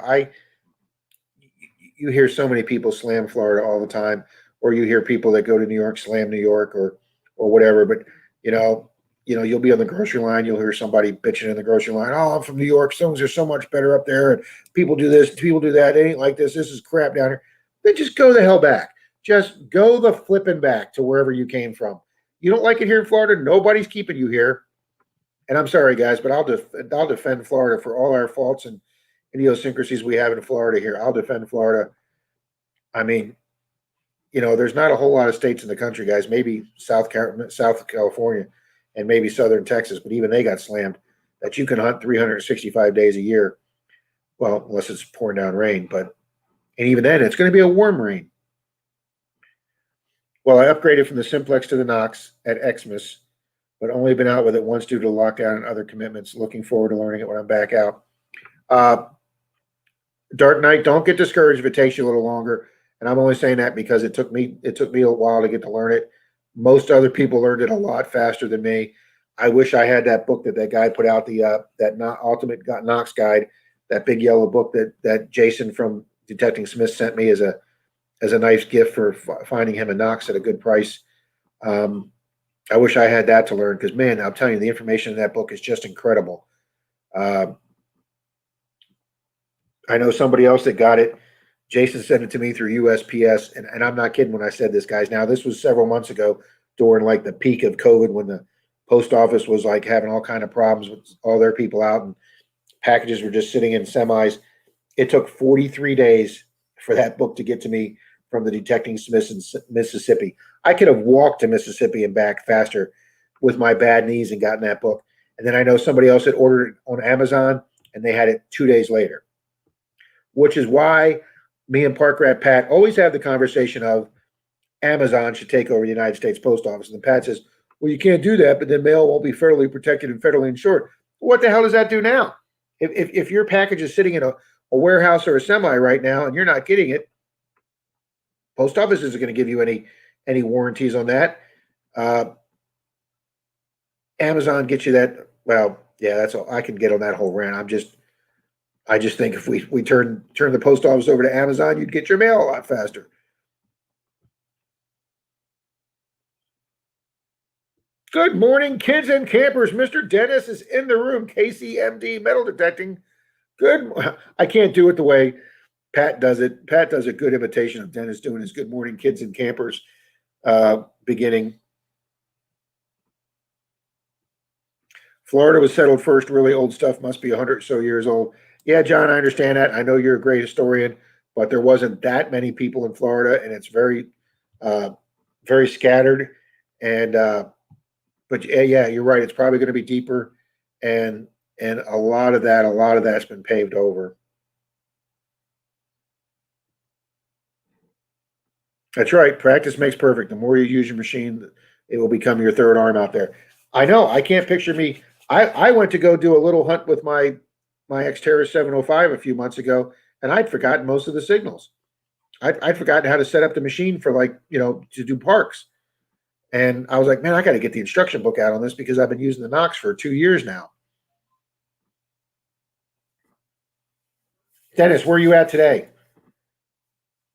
For those of you who don't know, Mr. Dennis lives in a van right now and travels the country in a van, which is a really cool thing. So, and I know Tommy did a big long travel trip with his motorhome that he built, which I guess he's going to be selling soon to get a little bit of a smaller one. So it's easier for him to park and to get into better places. Denise says, I get boxes from around the country, but can't get one envelope full of Jersey tomato seeds delivered to Florida from New Jersey. I'm telling you, Denise, I'm not going to rant on this, but I'm telling you. Good morning, Miss Deej. There's a lady who's got her seeds. Miss Deej has beautiful gardens. Jim Steele says, I may live in the armpit of the USA, but we get beautiful all 4 seasons. Well, Jim, that is the one thing I do miss about living up in Maryland. I do miss the 4 seasons. Of course, I lived up there as a kid. So, yeah, as a kid, you always enjoy the snow. You didn't have to drive in it. I didn't have to drive in slush or ice. But yeah, there is something to be said, Jim, about all four seasons. Javier, Reed, Vegas, Rob, Cynthia, is everybody saying good morning to Deej? Thanks for popping in, Deej. Dennis says he is in Sebastian right now. I'm hoping for another soda today. You go, Dennis. I'll be honest with you, Des. I haven't looked at I haven't seen the video yet with your gun, Dennis. So I will make myself a note to go watch your video of your gun that you did the electrolysis on. See, writing myself a note, Dennis.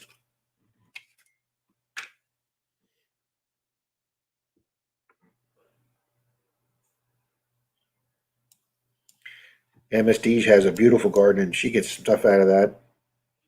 They mailed the seeds before Christmas and I never got it. They mailed more seeds February 25th and I still haven't got them.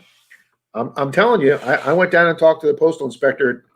Our little post office near Denise's doesn't have a postmaster. It's so small. So I had to go down to the next city and talk to the postmaster. And he's like, I don't know what to tell you. I got 3 semis in the back of my lot that have been back there for 2 weeks and we haven't gone through them yet. And I'm like, how the hell do you run a business like that? Tommy's saying, Deej.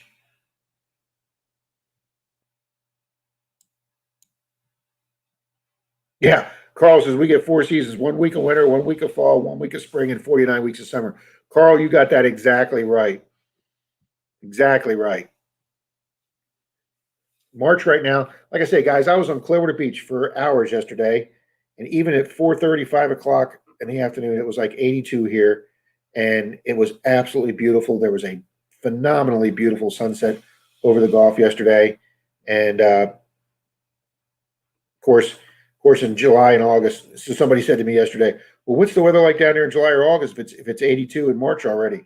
And I'm like, "That's when it's 102, and your ass wants to be in the water." The only thing I got to look forward to is when Dalton and Troy and I come back from hunting in the summer, and you're just gone through 5 t-shirts, and you're just drained from all the sweat you've lost. I can at least jump in Denise's pool. Dennis says, I have been able to find a piece of silver jewelry on the last 5 outings. It's been awesome. Wow, Dennis, that might be some kind of record. I definitely can't say I've ever done 5 hunts in a row with silver jewelry. Congratulations, Dennis. Dennis is taking my Christmas present, Cynthia says. Oh, that is great.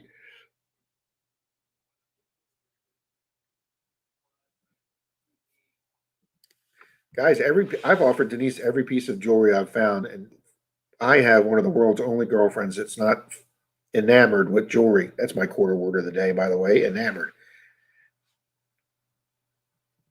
Kind of Marks is kind of like Pittsburgh. We can have all 4 seasons in one day, and you probably experienced that recently, Mark.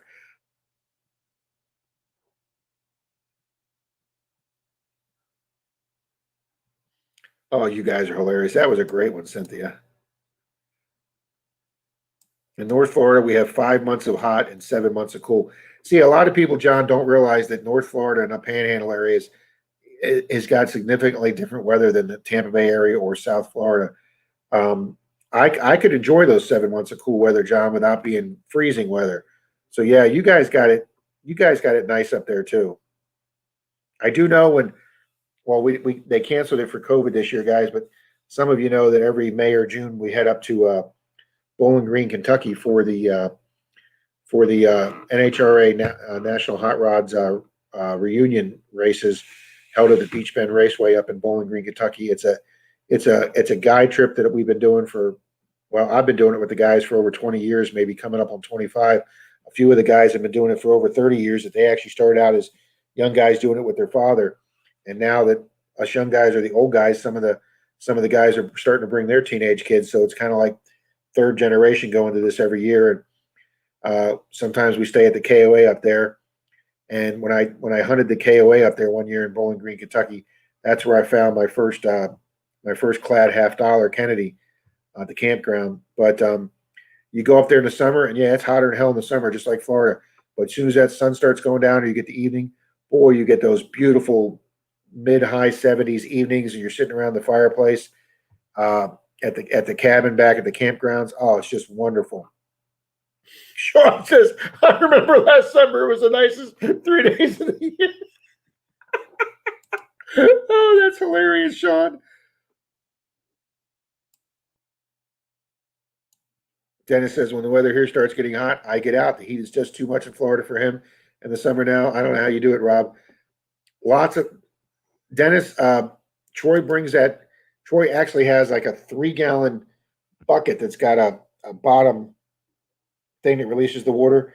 And guys, we'll take that 3 gallon bucket and we'll just pour that over our heads sometimes in the summer. Or if we have a permission, they'll say, yeah, go ahead and use the hose, and we just hose down. And I know Troy brings 4 or 5 shirts. I've got 4 or 5 shirts. Troy even sometimes brings an extra pair of shorts he soaks through. But yeah, you're just you would think in the summertime I'd lose 10 or 20 pounds just sweating it out, but I don't. But yeah, you just got to change your shirt a lot when you're detecting, and you got to keep a hat on. You got to stay hydrated. But you're right, Dennis. It's just brutal sometimes. That's why, to be honest with you guys, when Dalton goes looking for permissions in the summer, like a big church permission or something, we try and find one with a lot of big shady oak trees because you'll just die out in the heat down here in the summer. Dennis is right.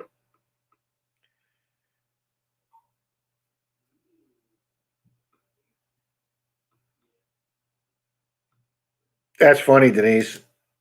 Came home with a used Ford $5,000 SUV. Hey, sometimes that's all you need.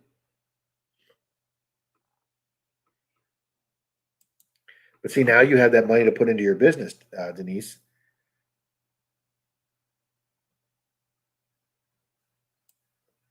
But see, guys, everybody probably likes the area they're living in, or they probably wouldn't be living there. So you get used to the weather you're in.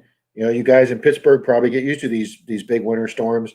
I know the guys in Texas, Kay and those people out there in Texas got slammed.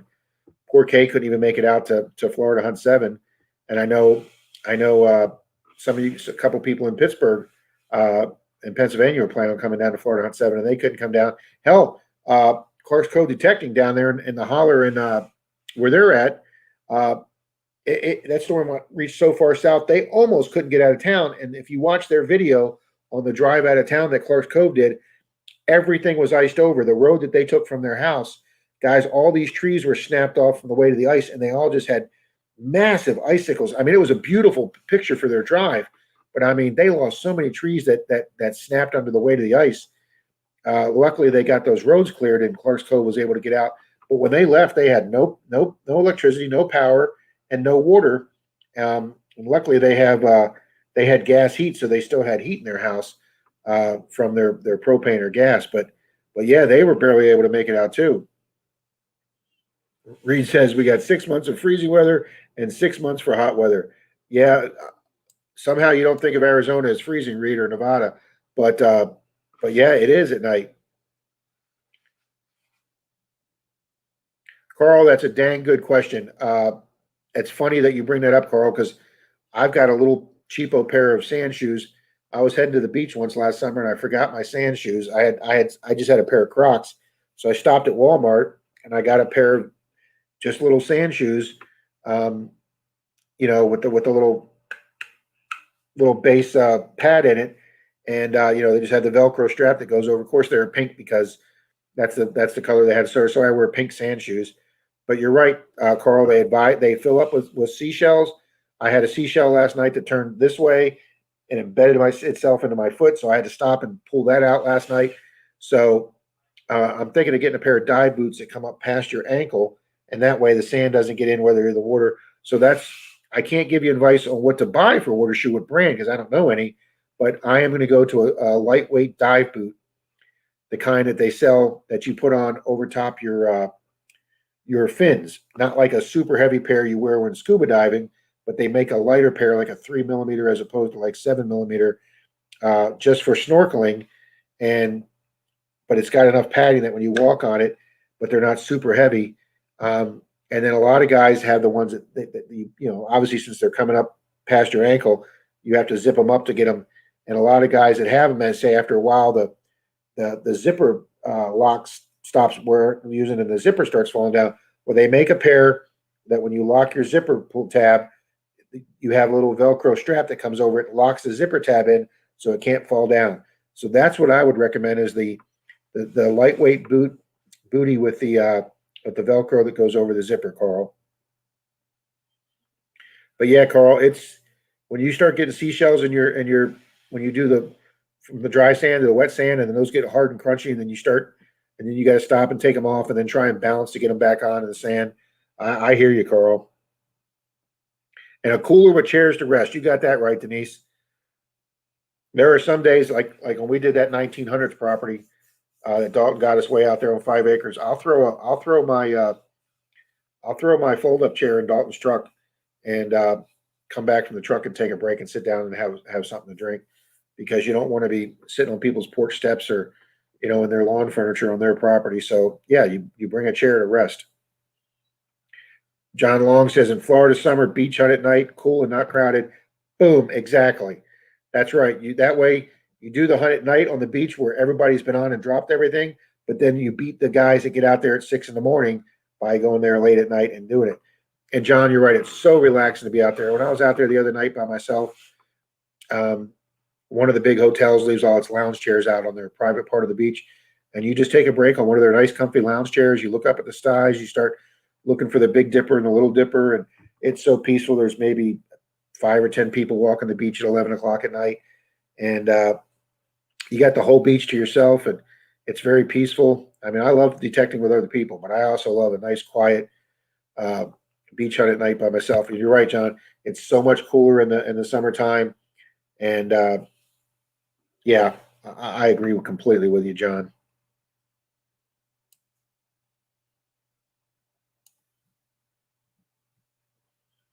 Yeah, Denise says she used water shoes. That's what I'm going to have to get, Denise. No worries, Tommy.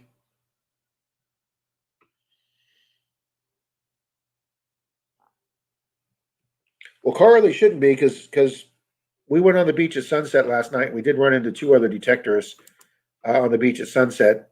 One guy said he had found a junk ring, and you're right. The pickings were slow then, but after dark, a lot of guys.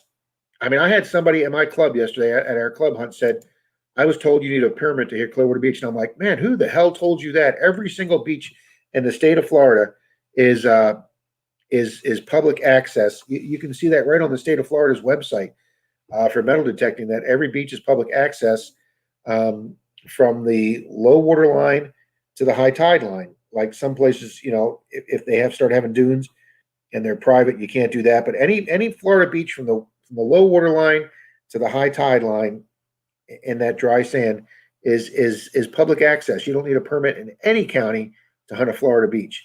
Um, Now on the Treasure Coast over there by Vero and Sebastian and Wasabo Beach, you can't go in the water in some of those areas because guys have paid for those uh, tracts of waterland or underwater land. Uh, they've bought the rights to that to hunt it for the underwater Spanish treasure from the fleets there, which I didn't know the first time I went over there, but I didn't have a water machine. But I saw a guy with a homemade machine, and I swear to God, he had a coil in that thing. If that thing wasn't 2 feet wide, it wasn't a foot. It was massive, and he was using that right at the water line. He wasn't going in, but he was using that in the wet sand to try to see if he could find a deep piece of Spanish silver.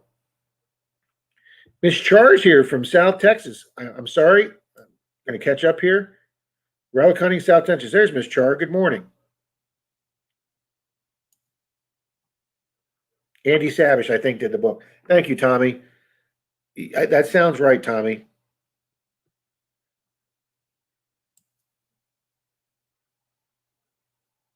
Spray your feet with Flex Seal and pull it off when you're done. Hey, let me tell you guys something. That Flex Seal actually works.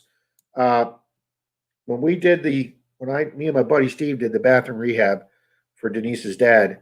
Uh, like I say, we ripped out the hallway closet, guys, and we extended the bathroom 2 feet so he could get in with his walker and his wheelchair.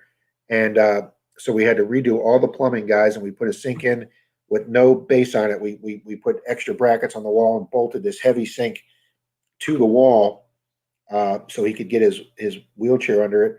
And then when we did all the plumbing, we tested the plumbing, and guys, we had a small leak that came through the new wall where the closet doors were. It was leaking underneath. It wasn't a big leak; it was a real small leak, and it had to be in one of the joints, the plumbing joints in the wall because it wasn't outside. And I was ready to just cut, a section of the wall out, take it out, repair the plumbing, and then put it back in and remud it and retexture it, and make it all look like it was. And my buddy's like, "Nope, nope, wait till I come over." And guys, we bought a can of Flex Seal, and we opened up the plumbing right in the wall underneath the bathroom, and we sprayed Flex Seal in there for like 6 or 7 minutes, and we let it run into the pipes and go down to the first coating. And guys, Flex Seal solved that plumbing leak from the inside of the pipe. So I know Sean was joking about that, but it actually worked to fix our plumbing leak. Uh, Howard says use heavy soled dye boots. They last forever. Yep, guys, that's what Howard used, and I don't ever hear Howard complaining about getting seashells in his shoes like I do. So there you go. There's some advice from Howard at Epic Adventures in Paradise. But I do like the Flex Seal idea too. Oh, always go after a storm for better finds. John Long's telling Carl. Absolutely. Mark says he usually just dips his feet in plastic dip.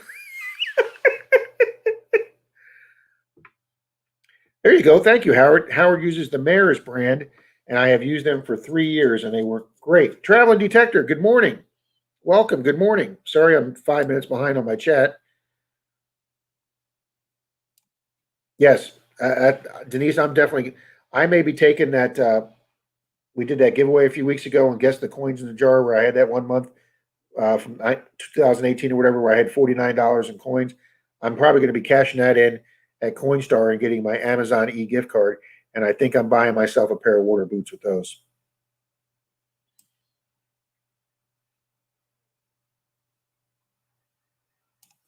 Cynthia saying good morning to Tim. Mississippi Mary Detecting's in here too. Wow, guys, we've got a bunch of new great channels in here. Good morning, Mississippi Mary. Yep, John Long says he uses dye boots with a side zipper and the wet.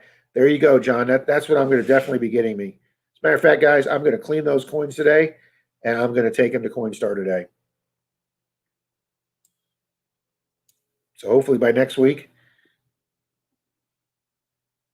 Carl says he looked them up from. So thank you, Howard, for that recommendation. Carl says he's already looked those up. So I hope that helps, Carl.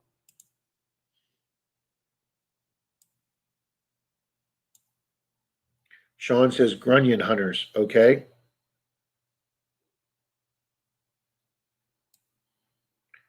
Somebody just said hi to Jason. Did I miss somebody coming in?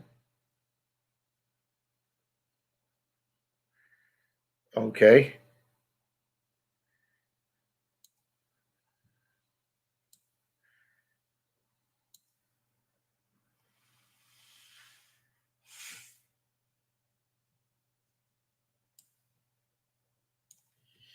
Good morning, Miss Char.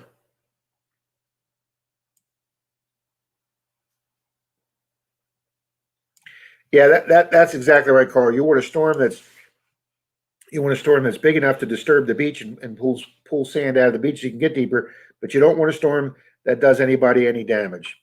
Always walking that fine line there with a storm.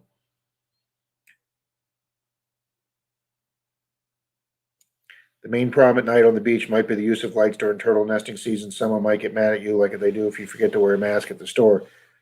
You know, it's funny. We've got a lot of lights on Clearwater Beach. In some sections where the restaurants are, they have the big uh, uh, what's that word? The gas lights or whatever they call it. I can't remember. They call it like the big orange lights. And they're pretty bright to light up their restaurants, and it goes pretty far out on the beach. But uh, they mark our turtle nest seasons very well, and the people that monitor that stuff, they go out there the nights they believe they're hatching to make sure that the turtles go towards the water instead of the lights up on the buildings at the beach. Um, but yeah, we don't have anybody on our beach bugging us for because I just had that little clip-on LED headlight. Uh, so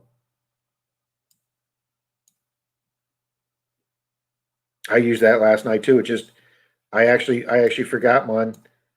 Um, I know South Texas plastic vape. I know sodium vapor lights. Thank you, Mr. Charlie. That's exactly what I was trying to think of. Um, Let me go get my nightlight. I'll be right back, crew.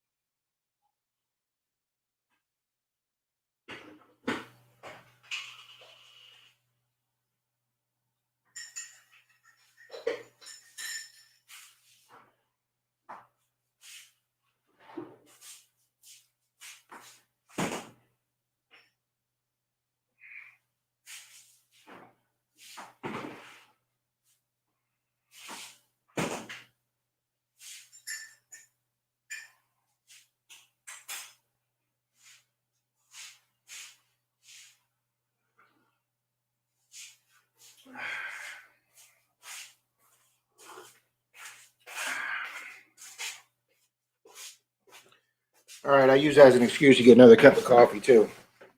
All right. Here's the nightlight that I use, guys. It just and it's got the USB.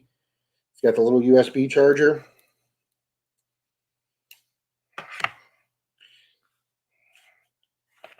It's just got that little ridge. And there you go, guys. It's out of your way. You don't even feel it. It's like an ounce or two. So when you're doing the beach at night and you find you need to use it, you just bring it down, and it's got a high setting, and then I leave the low setting on. I leave the lower setting on when I'm just sweeping the sand, and that way you can see where you're going. And if you do get a good find, you just put it up to the super high setting. But I wear a hat all the time, guys, so I don't even feel it up there. And then if you're going to be out there for a long time, it'll blink. It'll blink when it starts going low. I carry a portable charger, guys, one of the little power packs, and you just plug this into the power pack, and you can take a 15-minute break and charge it right up on the beach, guys. But these things are great, and they're under $20. I've also got the big head set up with the big strap and the adjustable, and that takes two super big batteries that I bought off Amazon, and I carry that too if I'm going to do like a really extensive night hunt. Quick, everybody leave room for Rob to get back. Good morning, CZ Kid. Good morning. Carl says, I think we're in turtle season now. The lights that they want may diminish. The ones that emulate the moon. Yes, that's exactly right.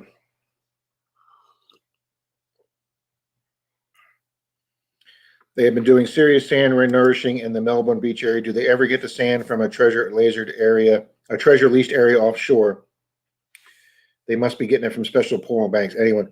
John, I know around here when they refurbish Clearwater Beach, they just go right off shore and they dredge the same sand that's worked its way out. So I don't think Clearwater. I don't know about other areas, obviously, but Clearwater doesn't bring sand in from another area. They use our own. They use our own sand. Deed says she'll be right back. They restrict white lights in the Melbourne area. Well, that makes sense. Nice light. What brand? Streamlight. It says Streamlight Bandit. I got this from the that Light Bulbs Plus store.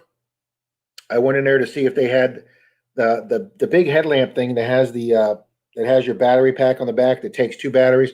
They're those really long batteries. They're not like standard AA or whatever. They're like these super long batteries. They're not quite this big, but those batteries are really big that go in those headlamp things. So I went into the light bulb store to see if they carried them, and they did, but they were like super expensive. And I was heading to Clearwater Beach that evening, and my batteries were bad. I shorted out my light or something, so I didn't have a night light. So I bought this right there at the light bulb place. So it's Streamlight Bandit, but I'm sure you could get this on Amazon too. But I got this at the Light Bulb Plus store.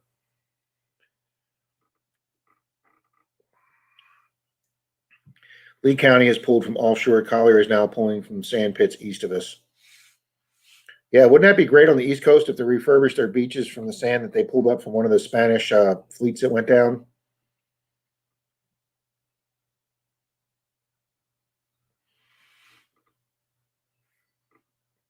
Our sand comes from Georgia. Okay. Yeah, I would think the closer you could get your own sand, the cheaper that would be. Not that that whole process is probably cheap. I imagine it's probably a very expensive process to renourish a beach. Get one that turns red as well for night. Used to fish for snook. Yeah, Clearwater Mike, the guy I hunt with, CZ Kid, he has one that's red light, and that's why I always know where Mike's at on the beach because I see his red light. Um, there is another brand that you can buy that you can turn it on three times, and it'll be the two shades of white, and then the third one will be red. And I know on my headlamp, the one I was telling you about with the two big batteries that adjust in the front, on the back where the battery pack is, it does have a red light on the back. So like you could use it as a bicycle to where you got your white light in the front and your red light in the back that's required for night bicycling to be legal. So yeah, the bigger headlamp ones do have the red light on the back. Oh yeah, just go to the Bahamas and get all that sand. Boy, they got some beautiful sand down there. Yeah, that's what I was thinking, John Long. You can't be dredging up somebody's treasure lease. And Mr. J Man's back saying hi to Mark the Berg Hunter. Absolutely, Cynthia. If they do that, we'd have to be wait. Well, Cynthia, it only takes 3.5 hours to drive from the other coast from one side of Florida to the other. You come stay here in the spare room, we'd haul ass to the other side of the state. That's for sure. Of course, Pat and Wayne would probably get to us before we did, but and I dig Daytona, Brian and Chad. Oh, for everybody, I actually had a subscriber and a fellow YouTuber text me this week saying, "Rob, do you know of anything about Chad Wig TV? I haven't seen him on in over a month. Is he okay?" And I thought that was really nice that somebody was, all of us every now and then that haven't seen somebody will ask about somebody like Al. Al from Oldies and Goodies was real sick in the hospital and he's on the road to recovery now. So, we get updates. Well, here's the update. I called Chad right after this other subscriber called me, and I called Mr. Chad. He was at work, and he says, "I can't talk right now. I'll call you back." And I happened to call him. For you, those of you who don't know, that Chad works at Cape Canaveral, and they were having that SpaceX launch that day for their Starlink satellites. So Chad was a rather busy guy that day. I don't know what he does over there. I don't know if he's affiliated with that or not. I just know he works over at the Cape. But he called me back later and he says, "I'm okay, Rob. Everything here is good." He says, "I've only been able to hunt twice in the last 30 days and I haven't found crap on the beaches I've been hunting. There's a lot more people out there hunting. So he just hasn't made a video in a month, guys, because he hasn't found anything good." So Chad from Wig TV is okay.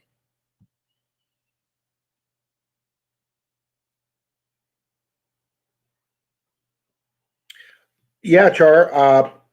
I Some of you know that Denise and I used to work for Disney World over in Orlando. And yes, like a Menardo, I used to drive from here over to Orlando to work. I worked full time for 2.5 years while I ran my flea market business, my video store. So I worked at Disney for 5 days a week, and then I did my flea market 2 days a week on the weekends. So for 2.5 years, I didn't have a single day off in 2.5 years, and that started to really burn me out, guys. Working something like 800 days in a row without a day off, and then driving all that distance back and forth.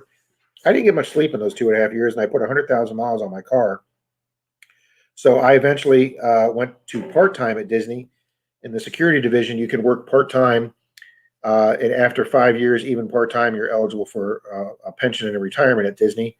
So I worked the rest of my 10 years there part time, and so while I was working there, uh, the company gave a big discount to join the Disney Vacation Club if you were an employee, and so we joined the Disney Vacation Club. Denise and I and my sister, and Disney has a beautiful resort over in Vero Beach. And now that COVID came for a year, Disney closed down most of their resorts. They definitely closed down Vero Beach for a year, and or close to a year. So we've been accumulating all our Disney points for our vacation club. Disney does a point system, so we've got 2 years worth of points accumulated. So I told Denise, once this COVID thing has definitely gotten under control, I would love to get back over Vero for a weekend, and she can relax and sit by the pool, and I can go out and hunt the Vero Beach, Sebastian area. Maybe get together with Wayne, and if Pat wants to come out, and maybe try and find a couple inland spots around their area. And then the last time I did that, one of those times is when I met Pat, and I also want to hunt with Chad. And then when I was over there one time, Pat and I drove all the way down to West Palm, and we hooked up with Amy, part-time detector, and we hunted a big park that Amy found. And we had a great day. Pat got some costume jewelry. I got a running wristwatch that was just below the dirt. A nice Citizens or Seiko watch in perfect running order. Really beautiful watch. And but anyway, on the way out of town, I drove north from Vero Beach to Daytona, and I got to meet Brian from I Dig Daytona. He told me right where to park. I parked there, guys, came down the steps from the parking area, and boom, Brian was right in front of me, gridding his beach. And he taught me a lot about, I was brand new to beach hunting then, and he taught me a lot about beach hunting. And I've told everybody I'd like to get over there late this summer, hopefully after, this COVID thing is really kind of under control. And I want to meet Chad. I want to meet Brian again, maybe get to hunt with Wayne. And I owned my own AC company for some time. Forgot what a vacation was for a while myself. So, oh well, good. A lot of people are wondering about Wig TV. Well, you're welcome, everybody. But yes, you're right. You're right, Char. We have a lot of options here in Florida for beach hunting.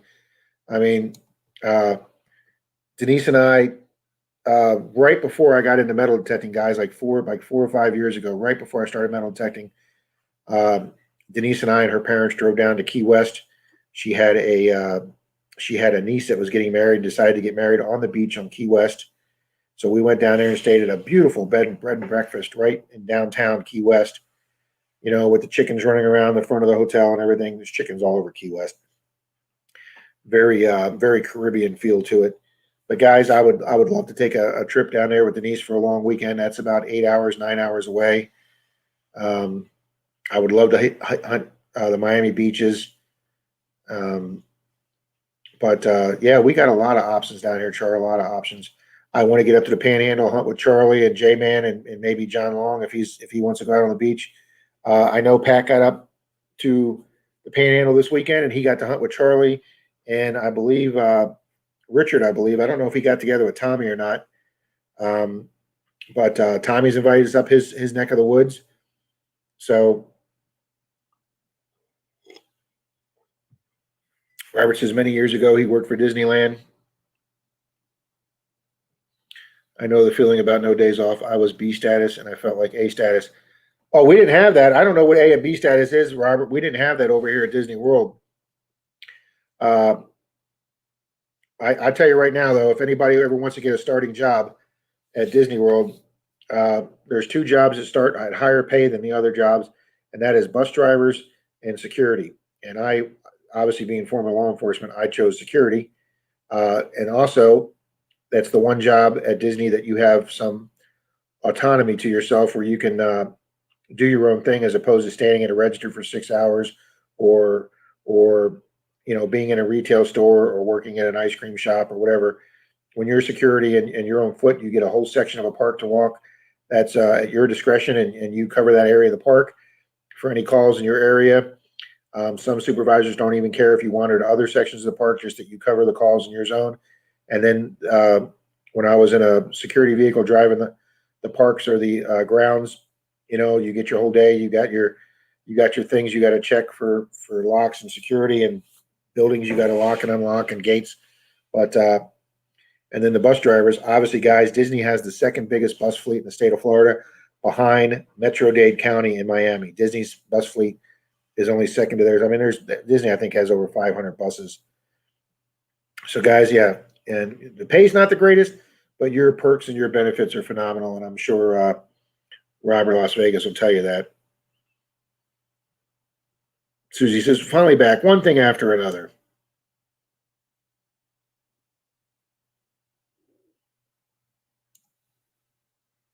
Get Disney to add a metal detection world. Will they let you detect there? Like John, like I say, I don't know. I left there before. I don't know if you could ever do one of their private beaches. That would be really interesting. Um,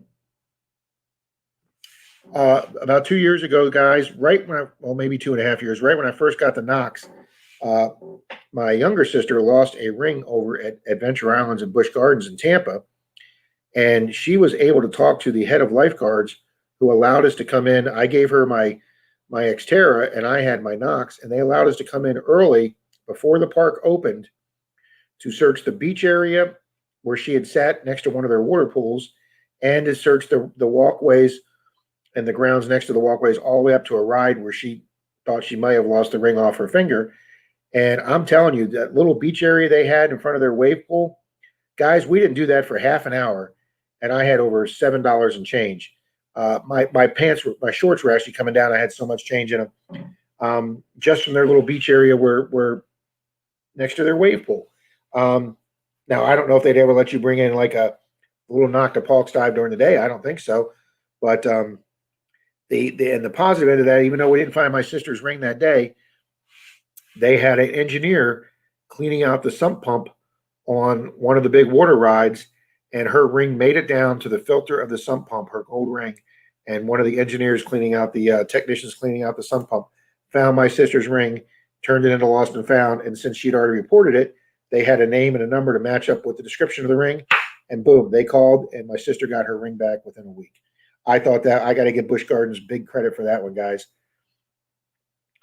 But yeah, it would be interesting because I like the Contemporary and the Polynesian. They have their own private beaches. It'd be very interesting to see what their reaction would be if you dragged a metal detector on one of their private beaches. Char said she would love to hunt with Pat too. That is crazy. No time off. Good, you could go part time. Sounds like you have some fun at that beach when you get over there. Absolutely. Um, Guys, Pat is a blast to hunt with. I had known Pat from his videos and met him on YouTube and then started talking to him on the phone. So I wondered what he would really be like in person. Exactly the same, guys. He is a freaking riot. You will be laughing continuously hunting with Pat. Same as if hunting with Troy. Well, not that me and Dalton don't have a ton of laughs too, because Dalton's a great hunting partner. My dad told me last night he hasn't taken a vacation over 20 years. Cynthia, that's just wrong. It sounds like my father. CZ Kids is started seeing spring break will show. Yep, spring break is coming here in effect too.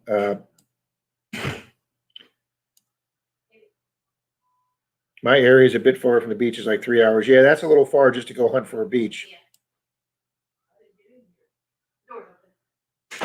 Who got out?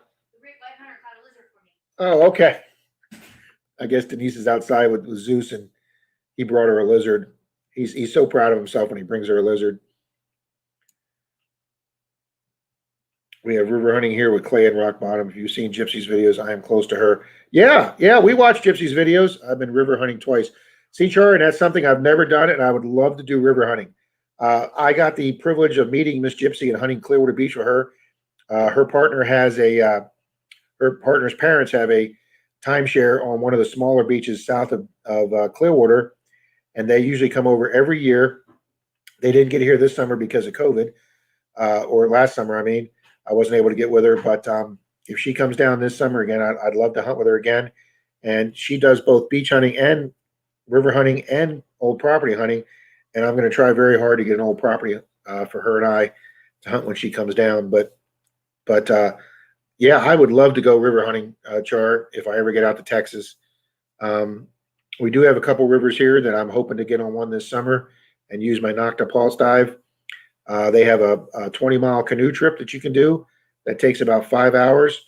And I'm hoping to get another. Now, Denise isn't going to want to sit in a canoe for 5 hours while I metal detect. So I'm hoping to get another detectorist in our club, so we can both go down and put the big cooler in the middle of the canoe. And they have a couple beach areas we can pull the canoe up and picnic. So I want to go make a whole day of it and do a river video. I know river hunting videos are extremely popular on YouTube. If Nugget Noggin and what's the other guy's name that do the river? Cynthia, that is dad abuse. You got that right. I've never been a guy that's had any problem taking a vacation. Disneyland's a union job. You have A, B, C, and CR status. Oh, okay. A is full time, B is up to full time, C is part time, and CR is part time. I would have been a C. I was full time, part time. If that makes any sense, I was a full time employee that worked part time hours. But yeah, we had CR status too. I just never heard the A, B, and C though. And yeah, security at Disney World is union. Bus drivers are union, but those are the only two unions at Disney World because Florida is a right to work state without unions. So the only two big unions at Disney World property are bus drivers and security, which is why those two divisions make better starting pay than the other employees. Cynthia says her dad's a workaholic. He'll be 80 in May and he still works every day. God bless him, Cynthia. Yes, I agree, Mary. I agree.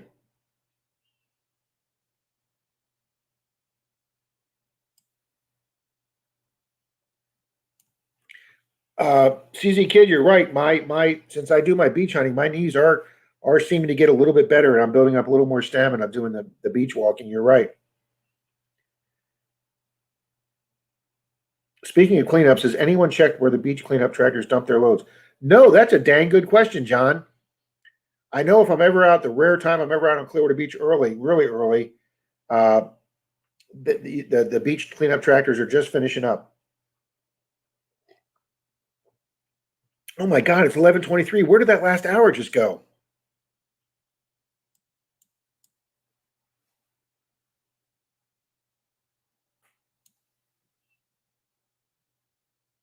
Wow.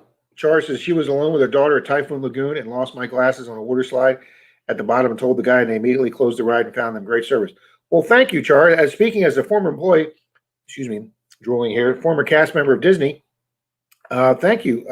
That's a great compliment. Um, I do know I worked at, well, back then it was MGM Hollywood Studios. Now I think it's just called Disney Studios. But for like 2 years, guys, I was assigned a walking post on the street where Rock and Roller Coaster and Tower of Terror was. That was a great 2 years, guys. I loved walking that street because I got to ride Rock and Roller Coaster every night. What a lot of people don't know is at closing, they they have to make sure they put somebody in the Rock and Roller Coaster in the car at night for one last ride, and then they turn the lights on in the building to make sure nobody's hiding in the building because we got that question a lot. So guys, they would let me ride with the closing crew. So I got to ride Rock and Roller Coaster almost every night if I was in that area and out on a call. And then I got to ride it with the lights on. And that Rock and Roller Coaster with the lights on is a freaking cool ride. And then not only did I get to do that, I actually got to ride it once with Michael Jackson. That's my claim to fame in life, is that I rode the Rock and Roller Coaster with Michael Jackson. Uh, and then I was actually guarding or escorting him when he did the Tower of Terror too. So they let me go in the control room at Tower of Terror and watch him on the Tower of Terror, so we could keep track of him. But some nights we got to do the Tower of Terror at night too. Their manager would call over to the Rock and Roller Coaster manager and said, "Hey, I'm going to send my kids over to ride your ride. You send your kids over to ride my ride." So, but every night when they check the grounds underneath the roller coaster at Rock and Roller Coaster, I swear to God, they get at least 10 pair of sunglasses, cell phones, lighters, anything out of people's pockets, that because the Rock and Roller Coaster goes upside down 3 times. So yeah, they're always losing sunglasses and phones at the Rock and Roller Coaster.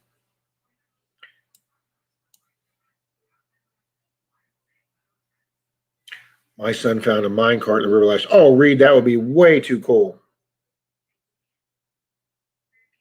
Oh yeah, Norris Fett, CZ Kid, she does rivers too. You're right, and she does springs and she does all kind of cool stuff. Norris Fett, you're right.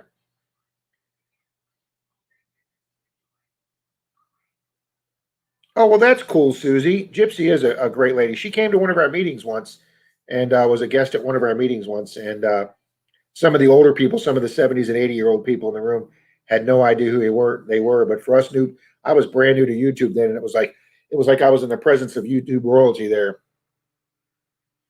Mr. Charlie, listening while driving. Well, you guys must either be going to or coming back, so that's why Pat's not here because he's with Charlie this morning, and they've been doing some old property up there by Charlie's Way. John says the Chipola River would make great detective yard paddle 50 or so miles, 2 nights camping, upper river from there. Oh, that is just awesome, John.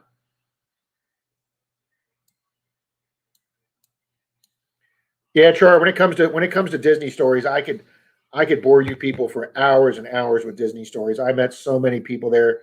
Security, like I say, was the one division that got included on everything, and I got to meet.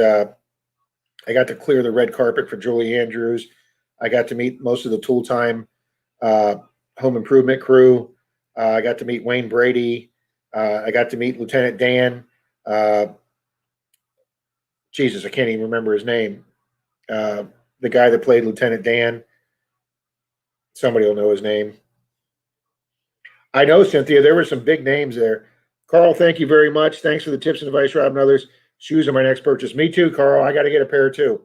Well, guys, it's 11:27, and Mr. Marlin's going to be starting in 3 minutes. I can't believe we went from last I looked at the clock. It said like 9:37. Boy, we just blew these 2 hours.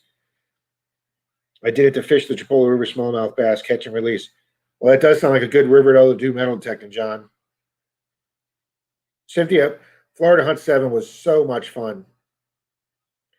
Check with your local fairgrounds to see if they have. Oop, that one just went away. See if they will let you hunt, but watch out for the underground utilities. I would just use a hand trowel or probe in such a place. John, that's where I found my first silver ring and my first massive coin amounts was at a church grounds that hosted an annual fair every year. I was brand new to metal detecting, and I went and checked the fairgrounds, and I didn't know that the fair had just left the weekend before. And I got a pocket knife. I got my first big silver ring, which is still my biggest silver ring I ever found, because the fair had just left. And I found, oh, if I didn't find 100 quarters, I didn't find one from all the people putting the money in the. And of course, I went back to that the next year, and they went to a centralized booth where you got tickets for everything, and that pretty much ended that great spot for hunting. But anyway, guys, let's wrap this up here. When I was at Disneyland as cast members, we were the guinea pigs for Splash Mountain. See, all kind of cool stuff like that. When I was there, Rob, we got anytime they opened a new ride, they gave us extra pass tickets for us to bring family members in, and you got to ride the ride for 2 weeks. They used us cast members as. So the Mission to Mars ride, where you take that rocket ship to Mars, they opened that up 2 weeks early for cast members. But Reed says safe and happy hunting, everyone. John Long says he's got to sign off now. Thanks. Have a great day, everyone. Heading over to Marlins. Yep, guys, it's now 11:30. Let's head over to Marlins, and I'll see all you good people over at Marlins. Thanks for being here today. We have had a great chat, and we'll see you here next Sunday. Hopefully, we'll see you at Pat's on Wednesday night for the Zoom meeting, and let's all head over to Marlins. All righty. Thanks, gang.